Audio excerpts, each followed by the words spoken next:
This is a story from ancient times. In a village, there lived a man who had to travel far every day to fetch water from a river. This task was laborious.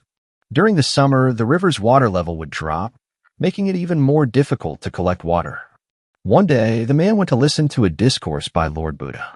There, he heard Buddha speaking about the truths of life and practical wisdom.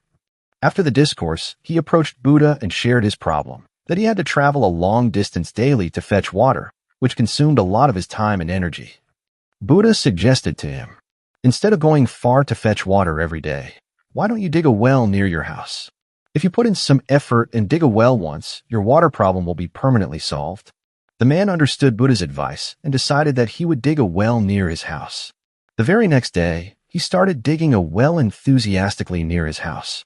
He was full of energy and excitement as he worked. However, after digging 7 or 8 feet, he found no sign of water, no moisture, no damp soil. Feeling discouraged, he thought that perhaps this was not a suitable place for digging a well. He abandoned that spot and started digging another hole in a different location in the village. This time he dug 10 feet deep, but again he found no water. He became even more frustrated. He assumed that this place was also not suitable for water. So he began digging a well at a third location.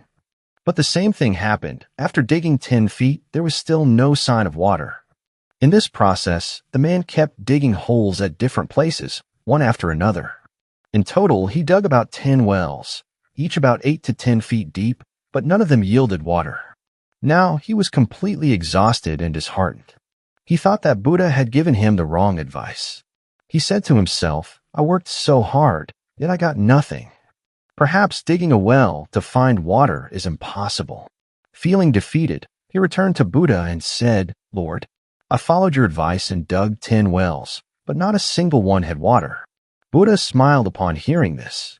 He then asked the man, Can you show me all the places where you dug these wells? The man agreed and took Buddha to the location.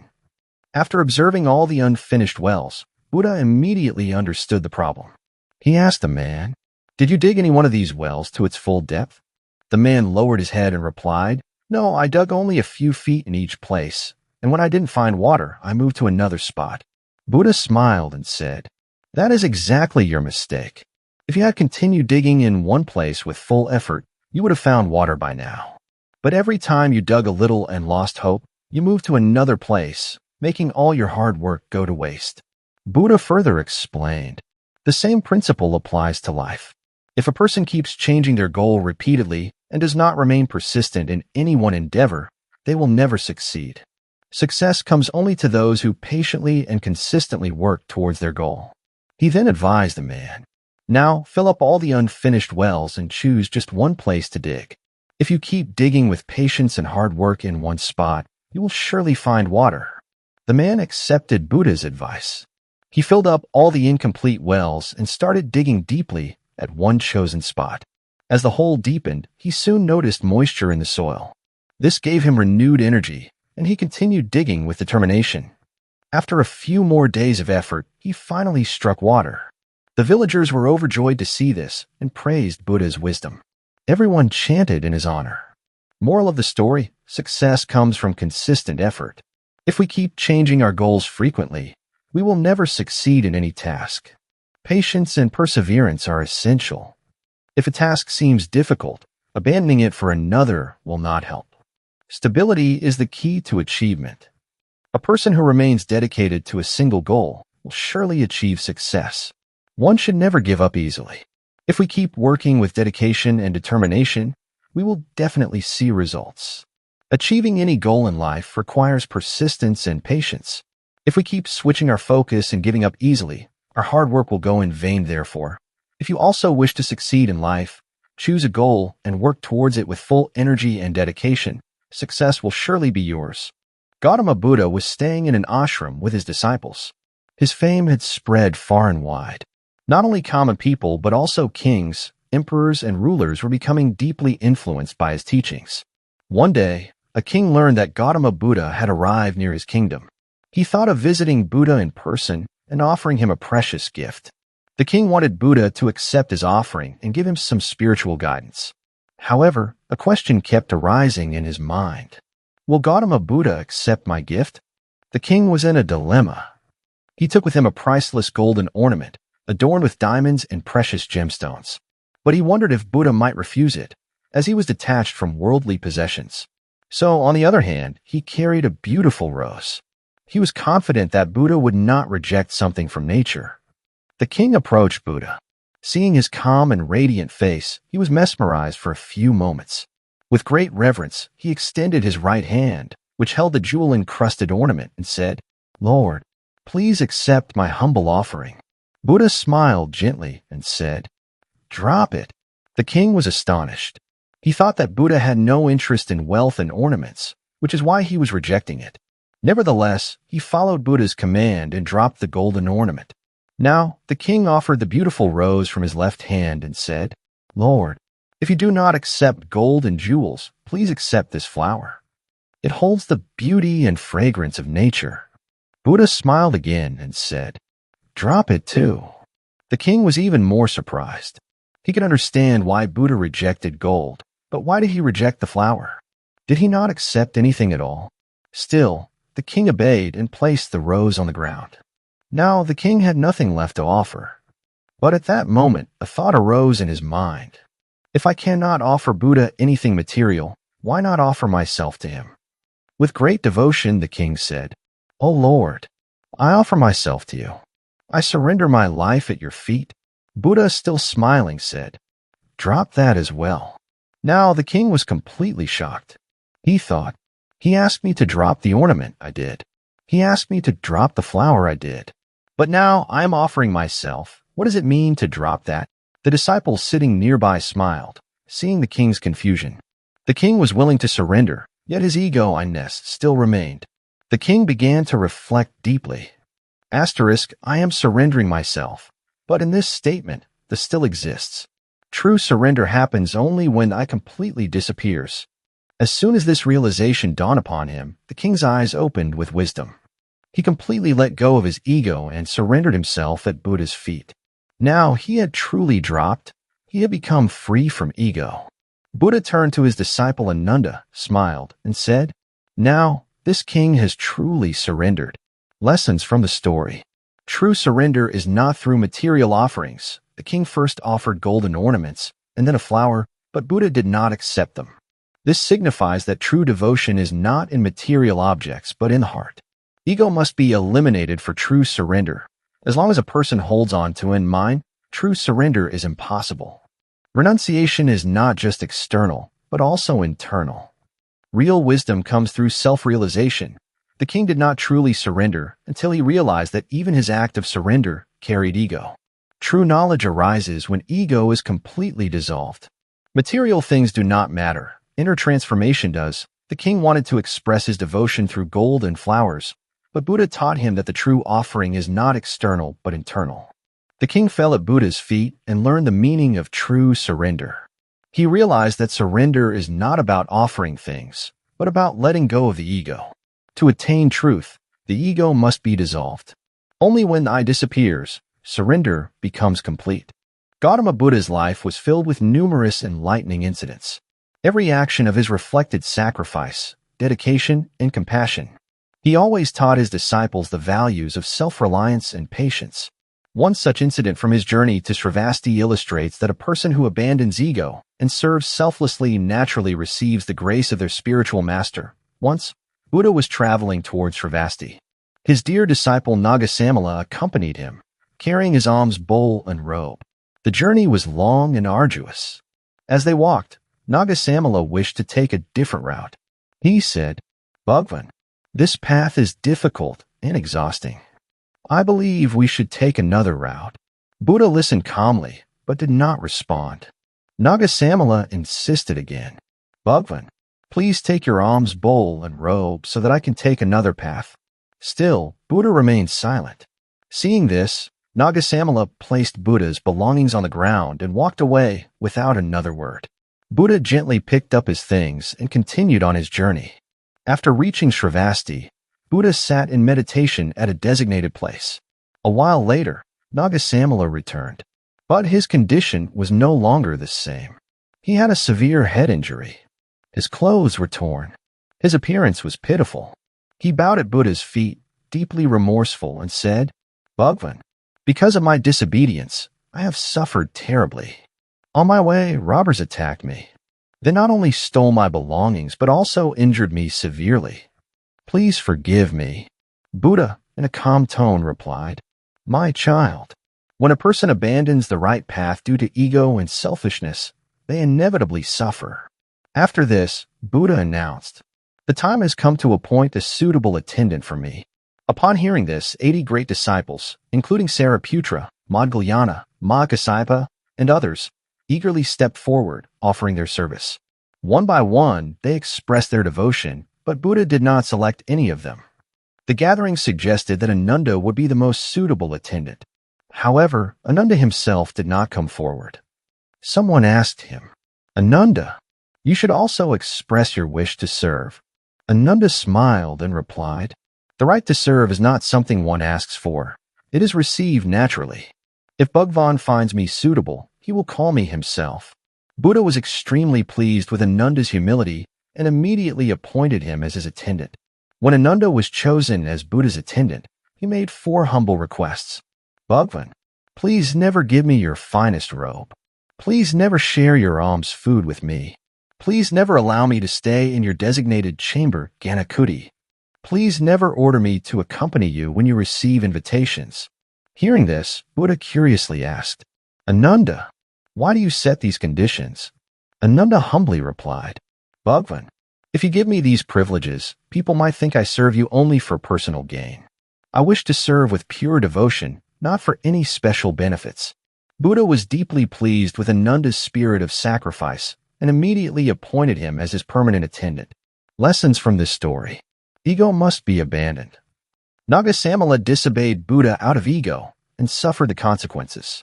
Those who act against wisdom and reason ultimately face regret. Service is not demanded. It is earned. Ananda did not seek service. He received it because of his humility and dedication. A true servant works selflessly, not for personal gain. True service requires sacrifice. Ananda proved that service is not about privileges, but about commitment and devotion. He served not for rewards, but out of pure loyalty to Buddha. A person who follows the right path never suffers. Buddha remained on the right path and faced no hardships. Nagasamala deviated and had to endure suffering. This story from Gautama Buddha's life teaches us that devotion, humility, and selfless service are the keys to receiving divine grace. Those who serve their spiritual master with true dedication naturally earn their place in their presence. A man used to come regularly to listen to Lord Buddha's discourses. Every day, he would sit in the assembly with great enthusiasm and listen attentively to the teachings. Buddha would say, "Follow the path of dharma, remove attachment and aversion from your life. Always stay away from lust, anger, greed, delusion, and ego." Buddha's teachings brought peace to many people, but there was no change in this man's mind. Thus a month passed. Every day, the man attended Buddha's discourses and listened carefully, yet his mind remained restless. He thought to himself, "I come here daily and listen to the teachings, yet why is there no change in my life?" He was deeply troubled from within. One day, he went straight to Lord Buddha and with a distressed voice said, "O Lord, I have been listening to your teachings for a month, but they have had no effect on my conduct. I am very disturbed. What should I do?" Lord Buddha smiled. He understood the man's problem well. Buddha asked him, "Dear one, where are you from?" The man replied, "From Shravasti."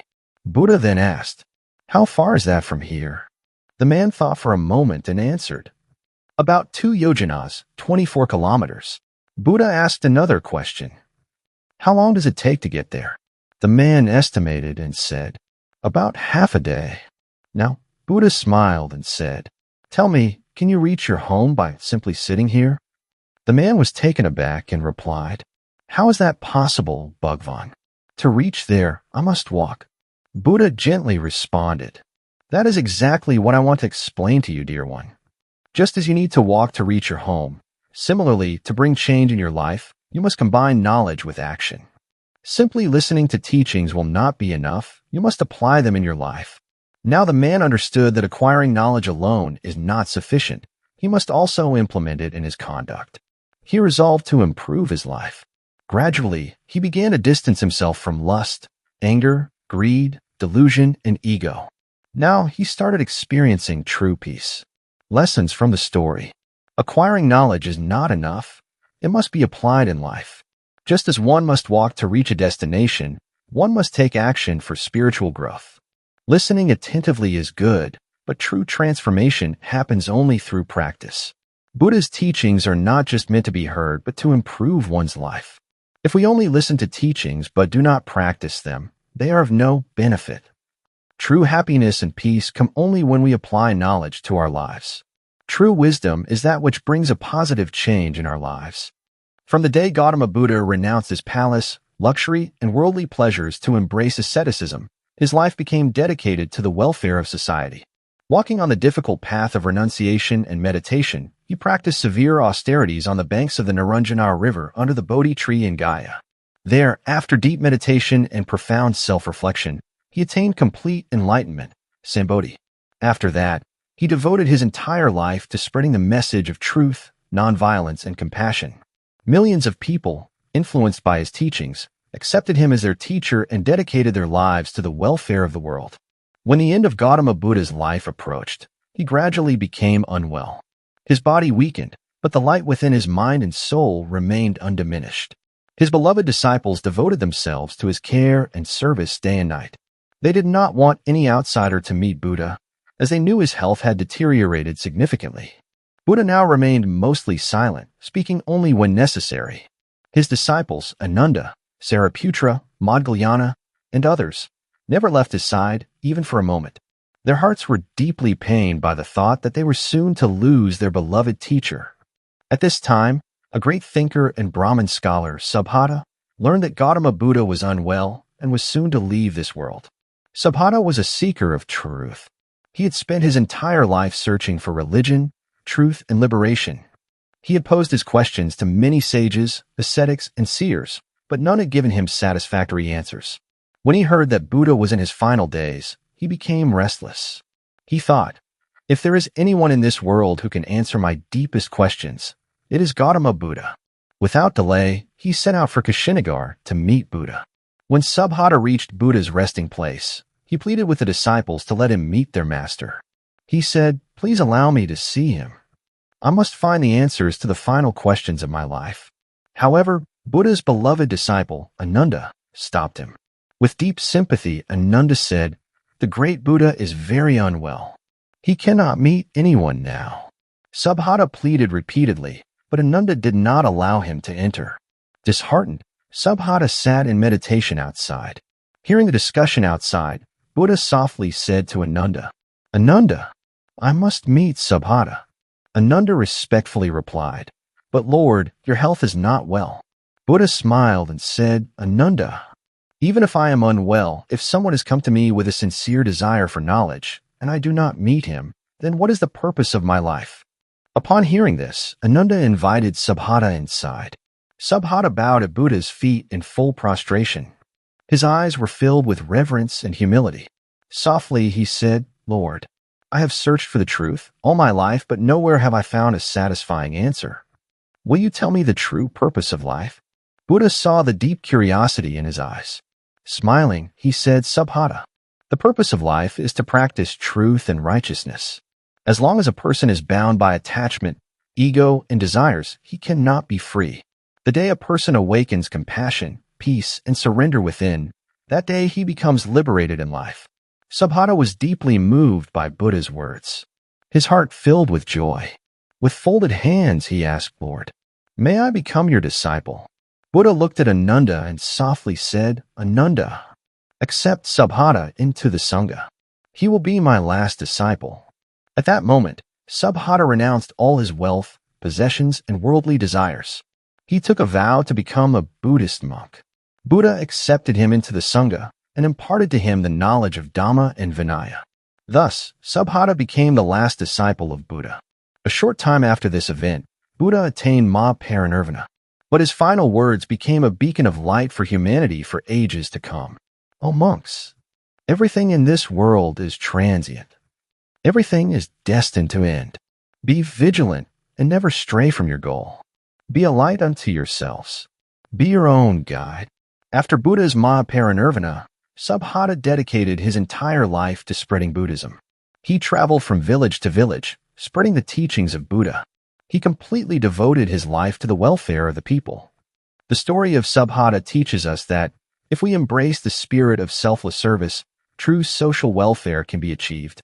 Buddha's teachings are an invaluable gift to all humanity. Seek the truth. Embrace nonviolence, love, and compassion. This is the essence of life. Gautama Buddha was wandering through the forest with his disciples. Wherever he went, he guided people with his teachings of truth, nonviolence, and love. His words were like nectar, filling every heart with peace and compassion. One day, as they were passing through a dense forest, a ferocious demoness suddenly appeared before them. Her eyes burned with the fire of anger. She held a sharp sword in her hand, and her entire body trembled with rage and hatred. Roaring loudly, she said, "Oh, Buddha, you preach so much about love and compassion. But today you must bow before my hatred. This is the last day of your life." Hearing this, Buddha's disciples became terrified. They thought that Buddha's life was now in grave danger. However, Buddha stood firm in one place, calm, composed, and smiling. There was compassion in his eyes and love in his words. He said, "Demoness, I never bow before hatred, mockery, or malice. I am unaffected by criticism, praise, or fear. You may hate me, but I love you." Buddha's words were filled with such depth and kindness that the demoness was stunned for a moment.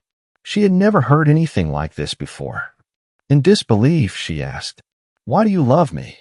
I have come to kill you. I am your enemy, yet you love me." Buddha gazed at her with affection and replied in a gentle voice, "Because I see the essence of a mother within you. A mother is the embodiment of love, and there is no place for violence and hatred in her heart. Hatred cannot end with hatred. Only love can dissolve hatred." Hearing these pure and profound words, the demoness' heart began to melt. Tears streamed down her eyes. For the first time in her life, she experienced such pure love and nonviolence. The sword slipped from her hands and fell to the ground. She fell at Buddha's feet and said, "Oh, Buddha, you are truly divine. Your love and compassion have shaken my soul. From this day forward, I will abandon the path of violence and walk on the path of love and truth." As she spoke these words, the demoness transformed into a celestial goddess and then disappeared. Lessons from the story. Hatred cannot end with hatred.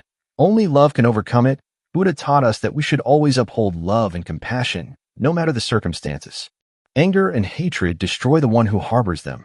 Those who live with malice and rage ultimately destroy themselves.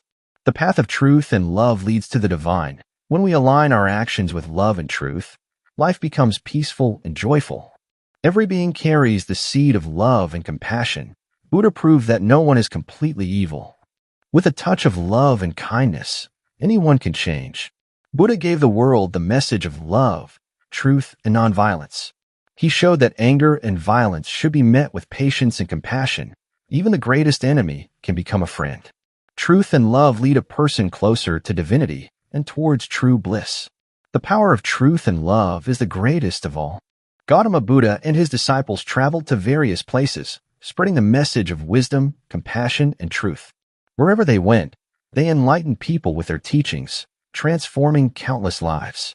Buddha's goal was not merely to provide religious instruction, but to guide people out of ignorance, ego, and attachment, leading them toward the right perception of reality. One day, Buddha and his disciples arrived in the city of Kosambi, a renowned center of scholars and sages. There they saw an ascetic, Brahmachari, walking around with a burning torch in his hand.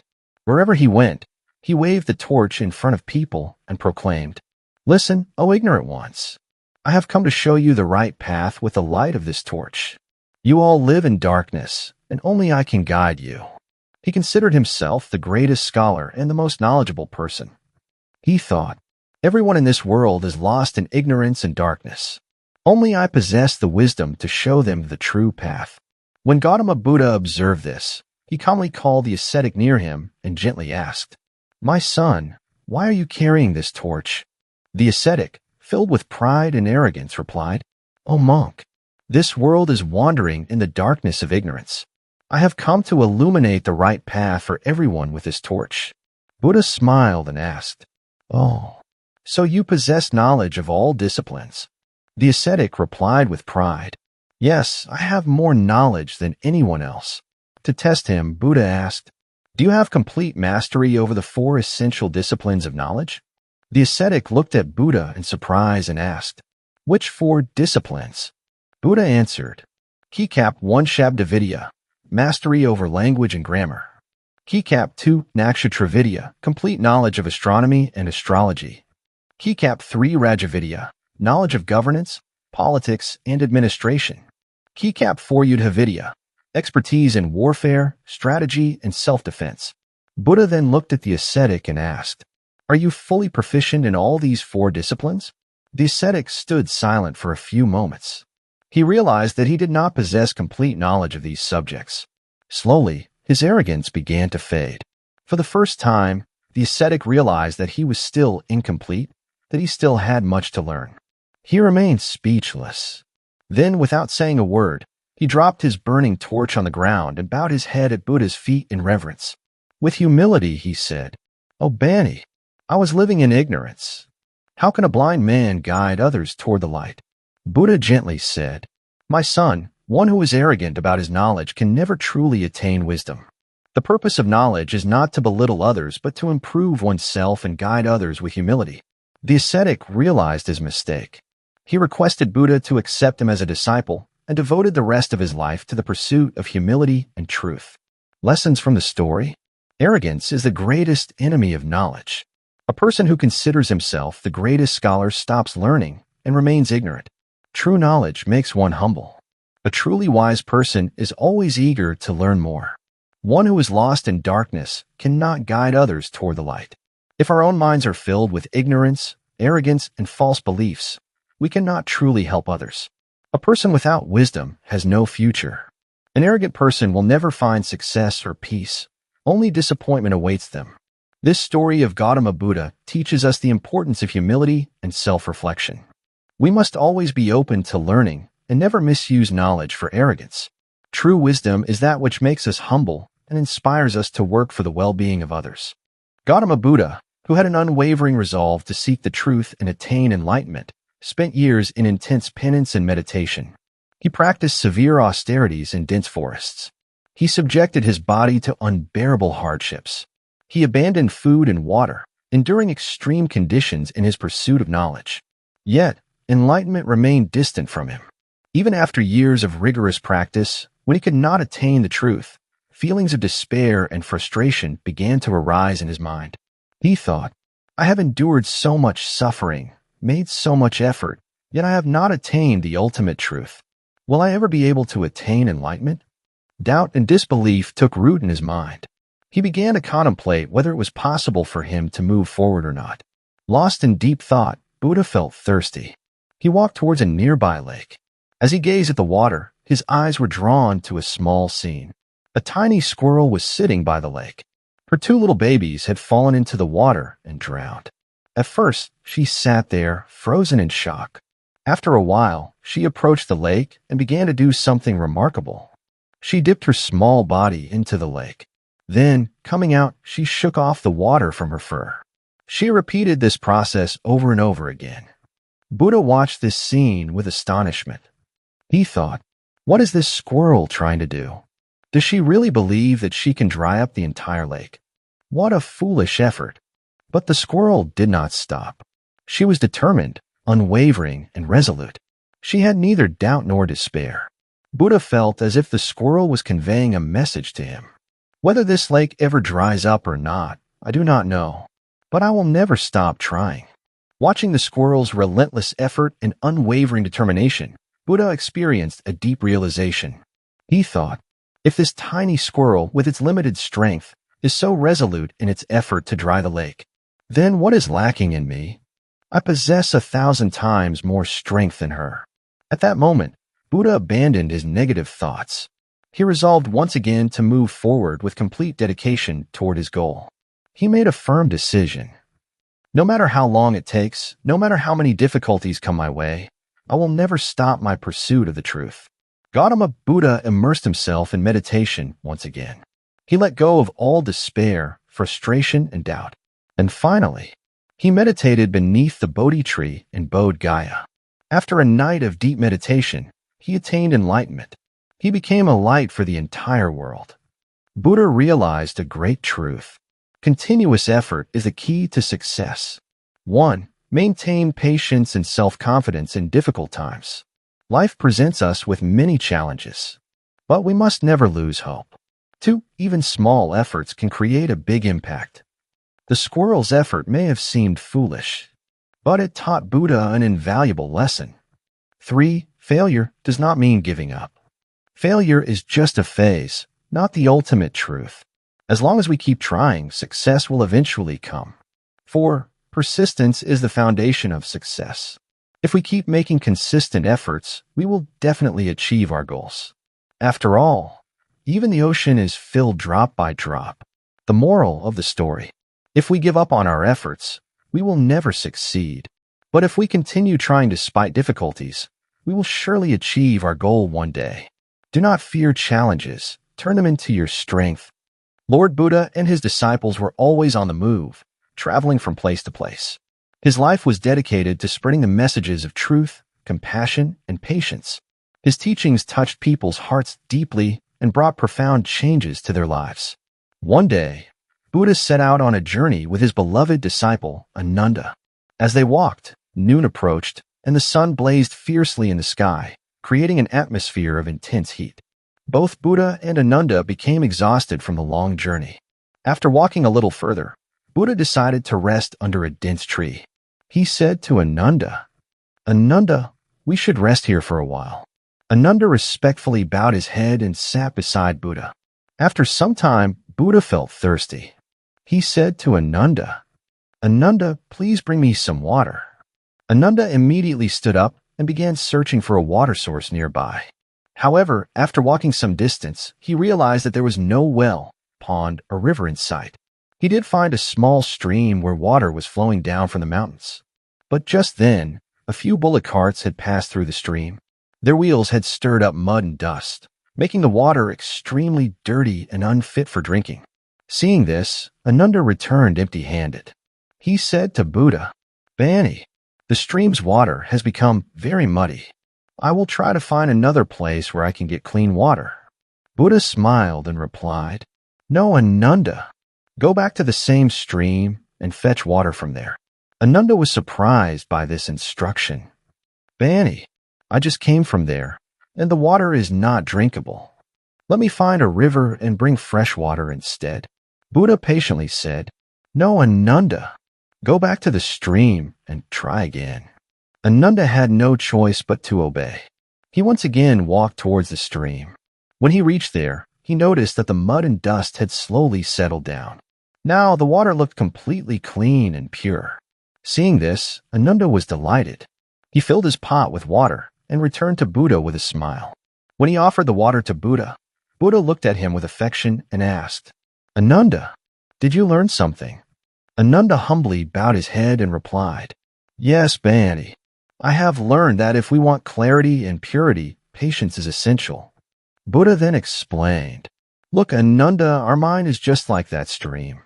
When we are disturbed by anger, worry, or problems, our mind becomes agitated and unclear, just like muddy water. But if we remain patient and wait, the disturbance settles on its own, and the mind becomes clear and peaceful." Ananda cherished this teaching deeply. He silently resolved that he would never act with impatience in his life again. Lessons from the story: patience always bears sweet results. Without patience, we cannot achieve any true success in life. Every problem finds its solution with time. When faced with difficulties, we should not be restless. Over time, everything settles and resolves itself. It is crucial to keep the mind calm. Acting hastily in moments of anger, anxiety, or grief only worsens the situation.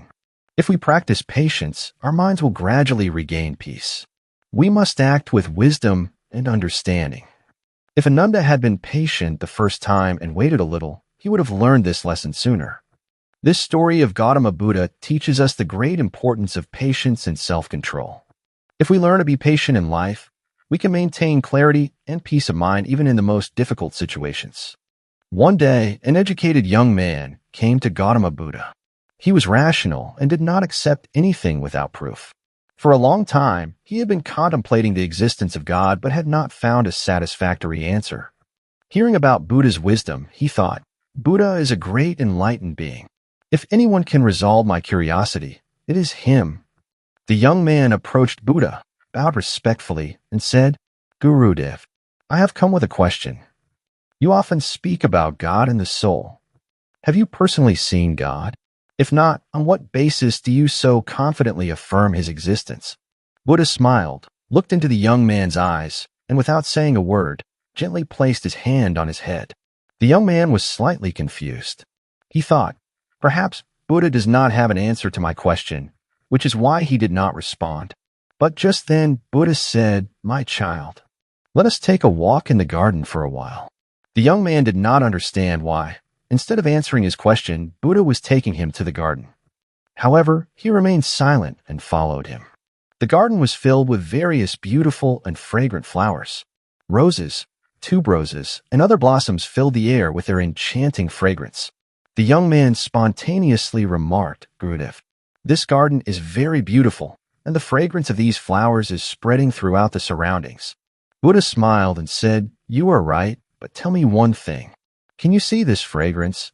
The young man paused for a moment and then replied, No, Guruji. Fragrance cannot be seen. It can only be experienced. Buddha smiled again and said, That is the answer to your question. The young man looked at Buddha in amazement. Buddha continued, When you get hurt, you feel pain.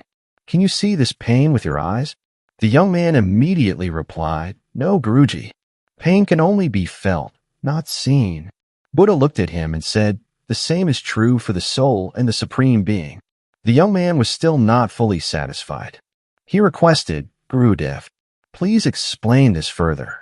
Buddha said, Just as fragrance can be experienced but not seen, just as pain can be endured and understood but has no physical form, in the same way, God does not have a tangible form. He is a subject of experience, not a vision. The young man slowly began to understand Buddha's words. Buddha then said, God is always realized at the level of experience. This realization happens when the mind becomes completely calm, detached, and attains equanimity. Now the young man was fully satisfied. He realized that God does not need to be seen, but rather needs to be experienced. He bowed to Buddha with deep reverence and said, Today you have resolved my greatest curiosity. Now I understand that God is not something to be seen with the eyes, but something to be felt with the heart. Buddha blessed him and said, My child, the truth can only be realized through experience, not mere reasoning. When the mind is at peace, only then can one attain the realization of God. The young man happily departed, and his life changed forever. Moral of the story, God is a subject of experience, not an object to be seen. Just as fragrance and pain can only be felt, so can the Supreme Being be known only through realization. Truth is attained not merely through logic, but through experience. When the mind is completely calm and in equanimity, the experience of God happens. Spiritual truth cannot be understood through external senses, but only through inner consciousness. God is not to be seen, but to be experienced. Lord Buddha always taught his disciples the values of truth, nonviolence, compassion, and morality. According to him, practicing religion was not merely about external rituals, but about inner purity and righteous conduct. His teachings were not limited to sermons. He embodied them fully in his own life. Once, a disciple of Buddha offered him some sweets to eat. Buddha took the sweets and asked the disciple, My child, where did you get such delicious sweets from? The disciple, feeling nervous, lied and said, Bani, a friend of mine gave me these sweets. Buddha, with his divine wisdom, could perceive the truth. He immediately realized that the disciple was not speaking honestly. Looking at him with kindness, Buddha asked again, My child, do not hide the truth. Tell me, where did you get these sweets? The disciple understood that he could not conceal anything from Buddha. Feeling ashamed, he lowered his eyes and confessed, Bani, I stole these sweets from a shop in the market. Hearing this, Buddha felt deep sorrow. Without a moment's delay, he put his finger in his mouth and vomited out all the sweets. The disciple was deeply disturbed by this sight and started crying. Falling at Buddha's feet, he trembled and pleaded for forgiveness. Bani, I have committed a grave mistake. Please forgive me. I will never steal again. Buddha looked at him with peace and compassion and said, My child, stealing is both a sin and a crime. A person who steals lives in constant fear and ultimately suffers in hell. Buddha then explained that there are 10 principles of dharma that one must follow. Keycap 1, always speak the truth. Lying causes mental unrest, and ultimately, truth always triumphs. Keycap 2, do not commit violence. Causing harm to any living being is unrighteous. Keycap 3, do not steal. Taking someone else's belongings is a sin. It fosters greed and selfishness. Keycap 4, do not hoard excessive material things. Accumulating more wealth, clothes, food, etc. than necessary leads to greed. Keycap 5, control your senses. Restraining desires keeps the mind pure. Keycap 6, keep your mind pure. Do not harbor evil thoughts about anyone. Maintain pure and righteous thinking. Keycap 7, forgive everyone. Forgiving others brings peace of mind. Keycap 8, help others to the best of your ability. One should always practice kindness and service. Keycap 9, do not be angry. Anger is a person's greatest enemy. It destroys wisdom and clarity. Keycap 10, follow dharma and morality. True religious practice leads to a happy life. Lying and stealing are not just external wrongdoings. They also pollute the mind. Heavy checkmark, a true seeker must always adhere to truth and righteousness. Heavy checkmark, religion is not just about rituals. It is about moral conduct and ethics. Heavy checkmark, a person who follows these 10 principles always lives happily and earns divine blessings. After this incident, the disciple took a firm vow never to steal again and wholeheartedly embraced Buddha's teachings. Lord Buddha teaches us that true religion is not about mere rituals, but about ethical conduct and moral values. Mahatma Buddha was meditating in a serene forest with his disciples. His divine radiance made the surroundings peaceful and sacred. As always, many monks and devotees had gathered to seek wisdom from him. One of the monks bowed at Buddha's feet and humbly asked, Bhagwan, I wish to be happy. Please show me the way. Buddha replied calmly, Dear one, if you want to be happy, remove desires from your mind. The monk curiously asked, Bhagwan, do pleasures not bring happiness? Buddha smiled and said, The allure of worldly pleasures may seem joyful at first, but ultimately they bind a person. Earthly pleasures are like thieves. They slowly rob you of your time and energy. They give you temporary happiness but push you toward endless suffering. He further explained, Do not befriend desires. Their friendship will lead you to misery. Remove selfishness from your mind. Only when the mind is free from selfishness can true wisdom arise. With true wisdom, you will gradually attain detachment. And dear one, detachment is the treasure of ultimate happiness. The monk bowed his head and resolved to follow Buddha's teachings. At that moment, another monk asked, Bhagwan, I am unable to rid my mind of greed. What should I do? Buddha replied with seriousness, Dear one, beware of greed. Greed is like a deep darkness. The more you enter it, the more entangled you become. The only way to destroy greed is to control it. The monk asked with curiosity, Bhagwan, how can greed be controlled? Buddha explained, Greed is like a torn bag. No matter how much wealth, material possessions, or luxury you fill it with, it will never be full. Just as adding ghee to fire only makes it burn more fiercely, feeding greed only increases its thirst. Therefore, dear one, stop hoarding, for nothing from this world goes with you. Instead, start sharing. When you develop the habit of giving, true peace will arise in your heart. The monk bowed with devotion and resolved to free his life from greed. Then another monk asked, Bhagwan, what is the nature of the soul? Buddha answered in a deep voice, Dear one, the soul is bliss, the soul is love, and the soul is peace. The soul is complete. It lacks nothing. The soul is formless. It is not bound by any limitations. The soul is all-pervading. It exists throughout the entire universe. The monk, astonished, asked Bhagwan, Is the soul perishable? Buddha replied, No, dear one.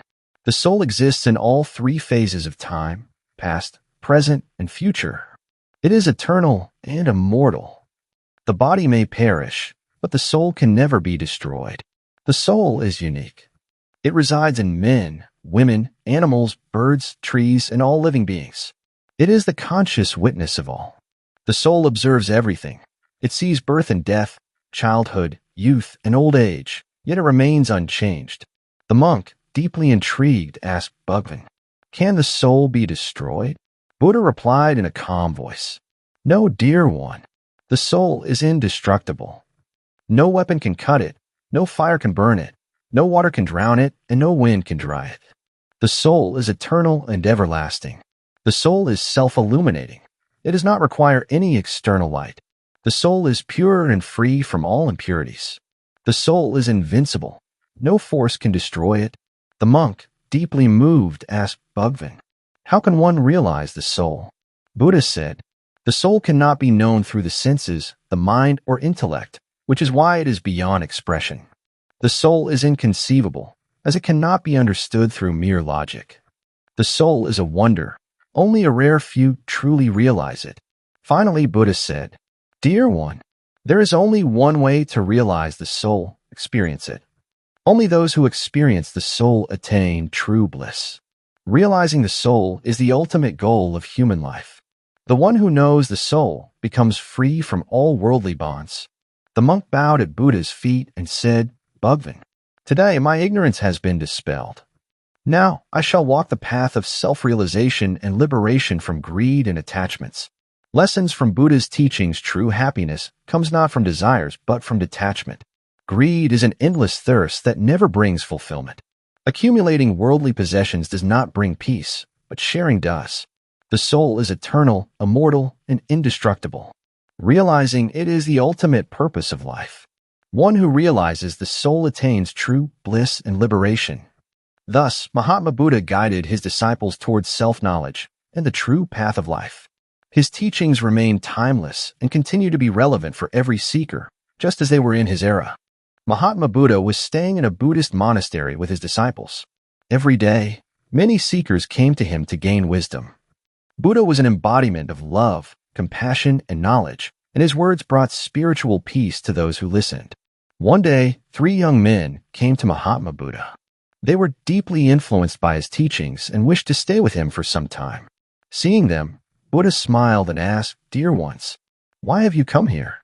The first young man replied, "I have come here just to stay." Buddha, in a calm voice, said, "There is no harm in staying, but if staying is the only purpose, then it is stagnation, not progress. Life is not just about staying. It is about learning and self-growth." Buddha then turned to the second young man and asked, "Dear one, why have you come here?" The second young man said, "I have come to learn." Buddha, in a serious tone, said, "Learning is meaningful only when it is free from ego. What you call learning is often mere accumulation of information. True wisdom is that which is acquired with deep concentration and complete surrender of the mind. Knowledge gained without a calm and pure mind is merely a collection of words. It cannot be called true wisdom. Only by letting go of ego can one attain real knowledge. You may stay here, but if your mind lacks surrender and focus, your journey will be in vain." Now, Buddha turned to the third young man and asked, "Dear one, and why have you come here?" The third young man replied with devotion, "I have come here to live." Hearing this, Mahatma Buddha smiled and said, "Beyond staying and learning, there is an even higher state, living. Simply spending life is easy, but truly living is difficult." Addressing all 3 young men, Buddha said, "To truly live, one must experience the divine. The one who merely stays is just passing time. The one who only seeks knowledge may fall into the trap of ego. But the one who truly lives is the one who experiences the divine. To live life in its true sense, one must consider oneself a part of the divine and dedicate every action to the higher purpose. When a person performs every action with pure intentions, their life becomes meaningful." Hearing these profound words, all 3 young men understood the essence of Buddha's wisdom. They realized that the goal of life should not be just to spend time or gather information, but to live life to its fullest with true awareness. They bowed at Buddha's feet and took a vow to follow his path. They decided that they would not merely exist but would live with purpose, dedicate their actions to the divine, and strive for true wisdom. Lessons from Buddha's teachings: just staying is not enough. Life must be made meaningful. Knowledge is not just an accumulation of facts, but must be deeply absorbed. True wisdom is attained only by letting go of ego. Real life is the one lived with awareness of the divine and complete surrender. Every action must be performed with sincerity and pure intentions. Thus, Mahatma Buddha guided the three young men toward the true path of life. Beyond staying is learning, and beyond learning is truly living. Once upon a time, in ancient times, there lived a highly intelligent and clever boy in a village. From childhood, he was interested in learning new skills. He had an extraordinary ability to learn and had mastered various disciplines at a very young age. As time passed, the boy grew up. Through hard work, he became highly skilled in the art of archery. He was so proficient in shooting that he never missed a target. After that, he learned the art of rowing a boat and could navigate through the strong currents of the river without fear. Not only that, but he also mastered the skill of building houses. His craftsmanship was so refined that even experienced artisans praised him. After acquiring expertise in various arts, he became excessively proud of himself. He started thinking that there was no one in the world more skilled than him. Now he has returned to his village. Upon his arrival, he began boasting about his talents and arrogantly declared, "There is no one in this world who can match me. I know everything. No one is superior to me." The villagers listened to his words and were amazed by his skills. However, gradually, they began to sense his arrogance and pride. They grew tired of his constant boasting. During that time, Gautama Buddha was staying near the village with his disciples. When he heard about the boy's arrogance, he thought of teaching him a valuable lesson. He devised a plan. He disguised himself as an old monk and approached the boy, holding a begging bowl in his hands. A divine glow radiated from his face. When the boy saw the elderly monk, he asked, "Who are you?" Gautama Buddha smiled and replied, "I am a man who has mastered control over his mind." The boy was astonished by this response. He couldn't understand what it meant. So he asked again, "What does that mean?" Buddha calmly explained, "Look, some people know how to shoot arrows, some know how to row boats, and some can build beautiful houses. But a truly wise person is one who knows how to control his own mind." The boy was still puzzled. He asked once more, "What does it mean to rule over oneself?" With great patience, Gautama Buddha answered, "If someone praises you, you should not become excessively happy. And if someone criticizes you, you should not become sad. A person who remains calm and in control of his mind in such situations is truly the master of himself. Such a person never becomes arrogant about his knowledge or skills." Hearing Buddha's words, the boy became thoughtful. He began reflecting on his arrogance. He realized that he had become proud because of his knowledge and skills. He had forgotten that true wisdom lies in controlling one's mind and emotions. From that day onwards, he stopped boasting. He no longer behaves arrogantly, but instead started treating people with humility. He neither felt proud when praised nor saddened by criticism. Moral of the story: this story teaches us that true wisdom does not lie only in external skills and knowledge, but in self-control. If we cannot control our minds, our knowledge and abilities are meaningless. The person who learns to govern himself is the one who is truly wise and successful. From birth to death, humans remain in the pursuit of happiness. They believe that wealth, status, family, and the fulfillment of desires will make them happy. But is this really true? Can material happiness truly bring peace? Gautama Buddha demonstrated through a curious villager that most people seek happiness but not peace. Buddha used to deliver discourses to his disciples and followers daily. After his teachings, people would approach him with their life problems, seeking guidance and solutions. One day, a villager came to Buddha. He humbly bowed and asked, "Bhagwan, you have been teaching about peace, truth, and liberation for many years. Please tell me, how many people have attained liberation so far?" Buddha smiled and said, "Dear child, I will answer your question tomorrow. But first, I need you to do something for me." The villager curiously asked, "What task, Bhagwan?" Buddha replied, "Before coming to me tomorrow, go around the entire village. Ask each person what they truly desire, peace, truth, and liberation, or something else." The villager happily accepted this task and set out early the next morning. Throughout the village, he asked everyone the same question. Do you want peace, truth, and liberation? But he received surprising answers. Someone said, I want wealth so that my family can live happily. Another person said, I want my business to grow and become prosperous.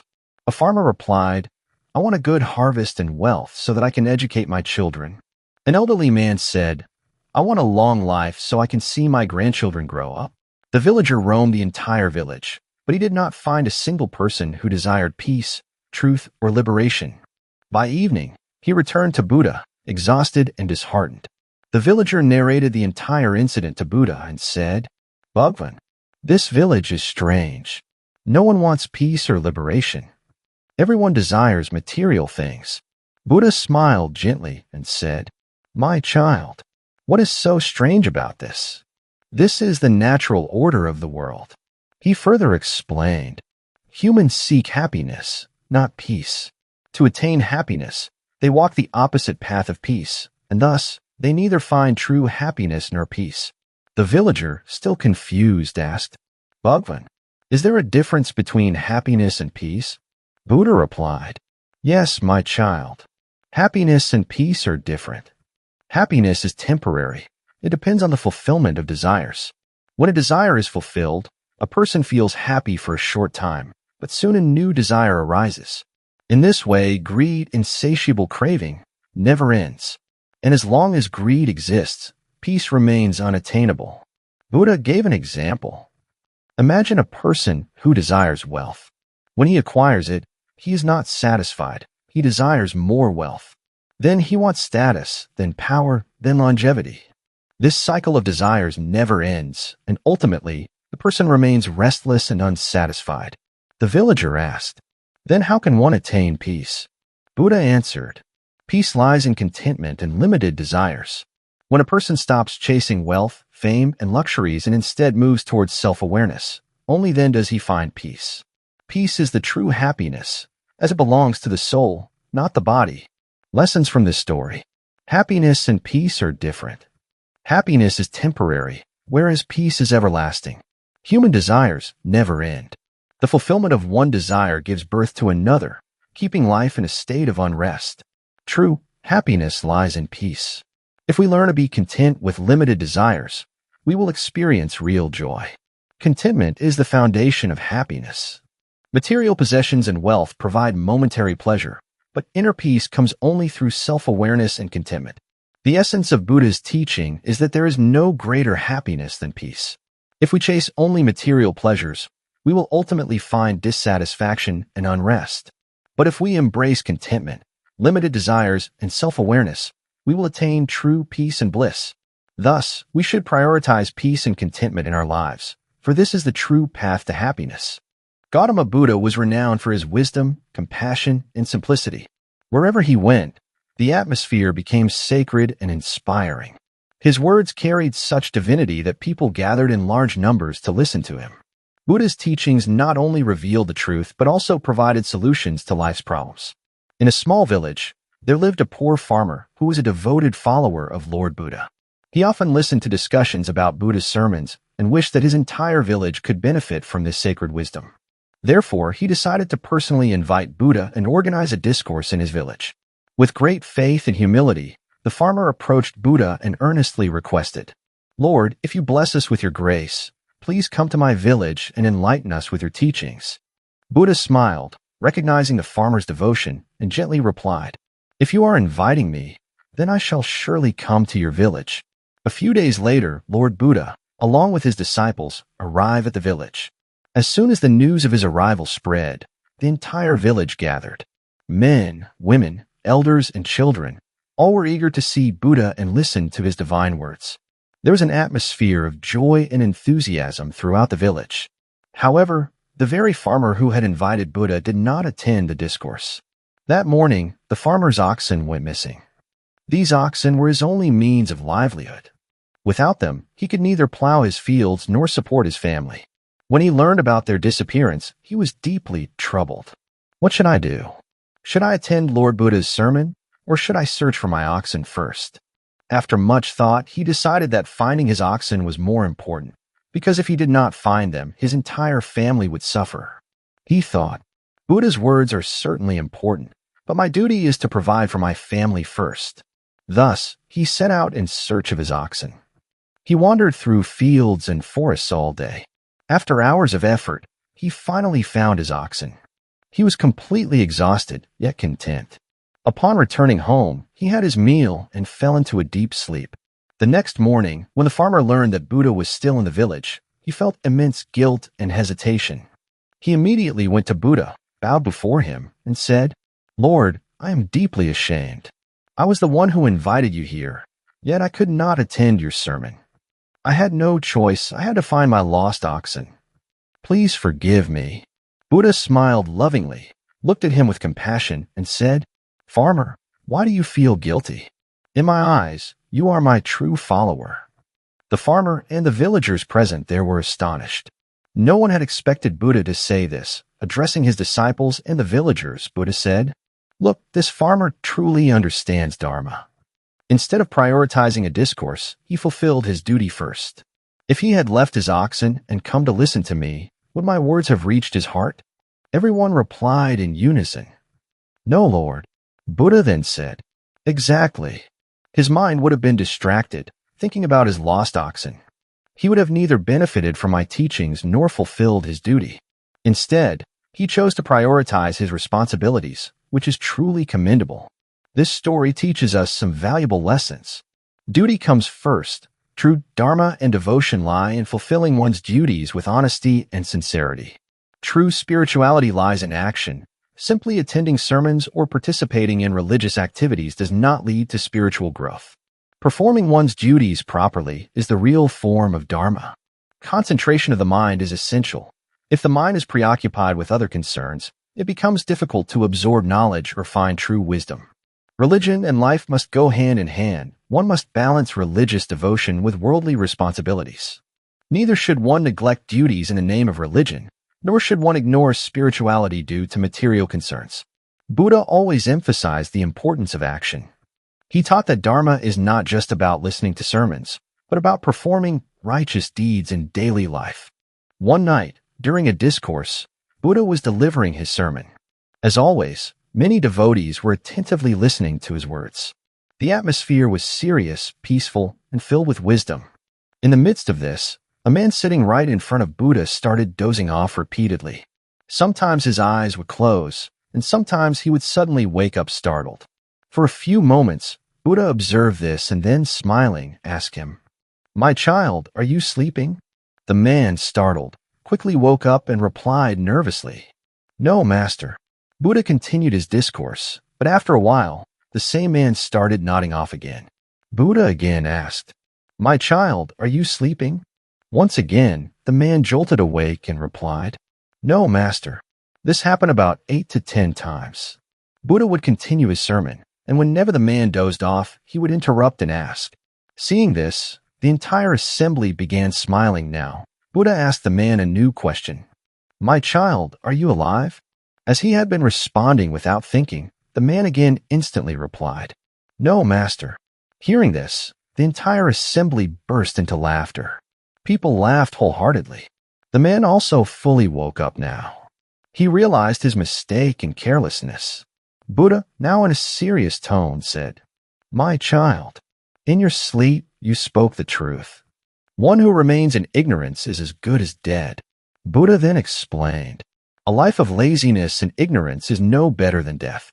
While receiving wisdom, complete awareness is essential. A careless person can never attain true knowledge, and half-baked knowledge is always dangerous. 1. Awareness is essential for learning. Half-hearted learning leads to a directionless life. Whenever we seek knowledge, we should do so with full attention and devotion. 2. Laziness is like death. A person who lives lazily destroys their own future. It is not enough to be physically alive. One must also be mentally and intellectually active. 3. Half-knowledge is dangerous. If we try to learn without full attention and understanding, it may lead to harmful consequences. That is why, when gaining knowledge, we must give it our complete focus and dedication. A person lost in laziness and ignorance is no different from the dead. True life is one that is filled with awareness, dedication, and a strong desire for knowledge. Be alert, keep learning, and make your life meaningful. Gautama Buddha was passing through a city. The soft rays of the sun gently touched the earth, and the chirping of birds filled the atmosphere with a melodious tune. With his serene smile and tranquil mind, Buddha walked slowly along the path, radiating a sense of peace and calm with every step. As he walked, he suddenly felt the desire to meditate. He sat down under a huge peepal tree by the roadside. Sitting in the lotus posture, he focused his consciousness and immersed himself in deep meditation. His presence exuded an extraordinary aura, as if the entire universe was contained within him. At the same time, a respected Brahmin from the city, named Doa, happened to pass by that very road. He did not know who Buddha was, but as soon as he saw the meditating Buddha, he could not help but be mesmerized by his divine presence. His calm, radiant, and gentle face appeared no less than that of a celestial being. Doa stopped in his tracks. His curiosity was piqued. He thought to himself, "This cannot be an ordinary man. The peace I feel in his presence is truly remarkable. Who is he?" Slowly, Doa approached Buddha and sat near him. He patiently waited for him to emerge from his meditation. After some time, Buddha opened his eyes. His gaze reflected boundless compassion and infinite serenity. Doa bowed to him with reverence and asked with great respect, Are you a deity?" Buddha replied with great simplicity, "Brahmin, I am not a deity." Doa was slightly surprised. He thought, if he is not a deity, then he must be some other divine being. So he asked another question, then, "Are you a Gandharv?"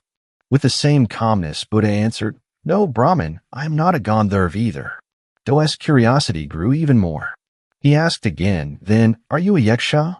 Buddha responded with a gentle smile, "No, I am not a Yaksha." By now, Doa was utterly bewildered.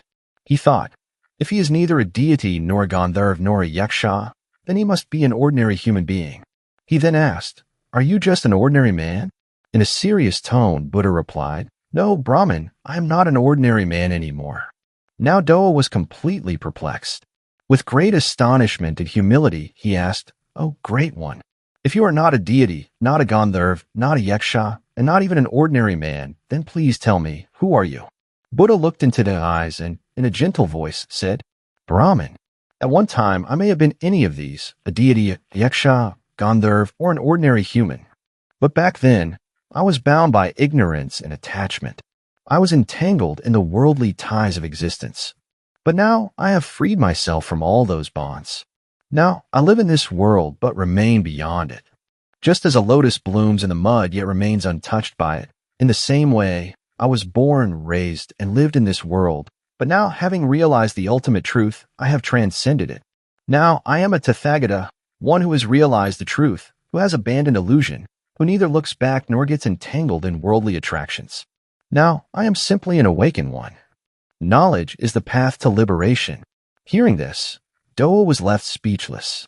For the first time, he had heard so clearly that it is only due to ignorance and attachment that humans confine themselves within limitations. The moment one lets go of illusion, one remains in the world yet rises beyond it. He bowed to Buddha and said, "O Tathagata, you have given me true wisdom. Now I understand that true joy and liberation are not found in status, caste, or power, but in the destruction of ignorance." Buddha looked at Doa with eyes full of compassion and blessed him. Lessons, true peace and bliss are attained only by freeing oneself from illusion. A person's existence is not just their body or identity, but their knowledge and consciousness. The one who destroys ignorance and attachment within themselves is, in the truest sense, Tathagata. Just as a lotus remains untouched by the mud in which it blooms, a wise person remains in the world yet remains unattached to it. Thus, Buddha explained that knowledge is the only path that leads to inner peace and true liberation. Lord Buddha was seated in deep meditation under a vast banyan tree, surrounded by his disciples. His radiant face exuded a divine glow, spreading the message of truth, love, and peace to the entire world. At that moment, a monk humbly asked, "Bhagwan, is destiny everything? Can we not change anything through our actions?" Buddha smiled gently and said, "Vats, those who sit idle relying on destiny awaken and make efforts. Destiny has its significance in life, but if you remain dependent on it alone, you will waste your precious time. Remember, even the lines of fate can be changed through effort. The disciples listened attentively. Buddha continued, "What is destiny? The actions you perform today shape your destiny. Just as a farmer reaps the crop of the seed he sows, similarly, your future depends on your present actions. Good fortune and misfortune are in your own hands. Understand the supremacy of karma. Your actions determine your results." One of the monks curiously asked Bhagwan, "How can one achieve success in life?" Buddha replied, "Vats, to make life successful, understand the importance of virtue and vice. Be extremely cautious not to commit any sin. A sin always brings punishment. This life has been given to atone for past misdeeds and to avoid committing new ones. Therefore, perform virtuous deeds and walk on the path of righteousness. Your righteous actions strengthen dharma." Another monk inquired, "Bhagwan, how can one find happiness in this world?" Buddha solemnly said, "Do not desire the transient objects of the world, for desire ultimately leads to suffering. Perform good deeds, but do not be arrogant about them. The path of arrogance is filled with darkness, and one who walks in darkness stumbles. This world is full of suffering. Do not mistake it for an abode of happiness. Do not get attached to the world. Instead, cleanse your mind of sins." Buddha then explained to his disciples, "Vats, human life is extremely precious. Live it with utmost care. Do not embrace laziness, for life is fleeting. Ask the animals about the value of human life. They long for the day when they can be born as humans and attain self-realization." He continued, "But unfortunately, those who have attained human birth fail to preserve their humanity.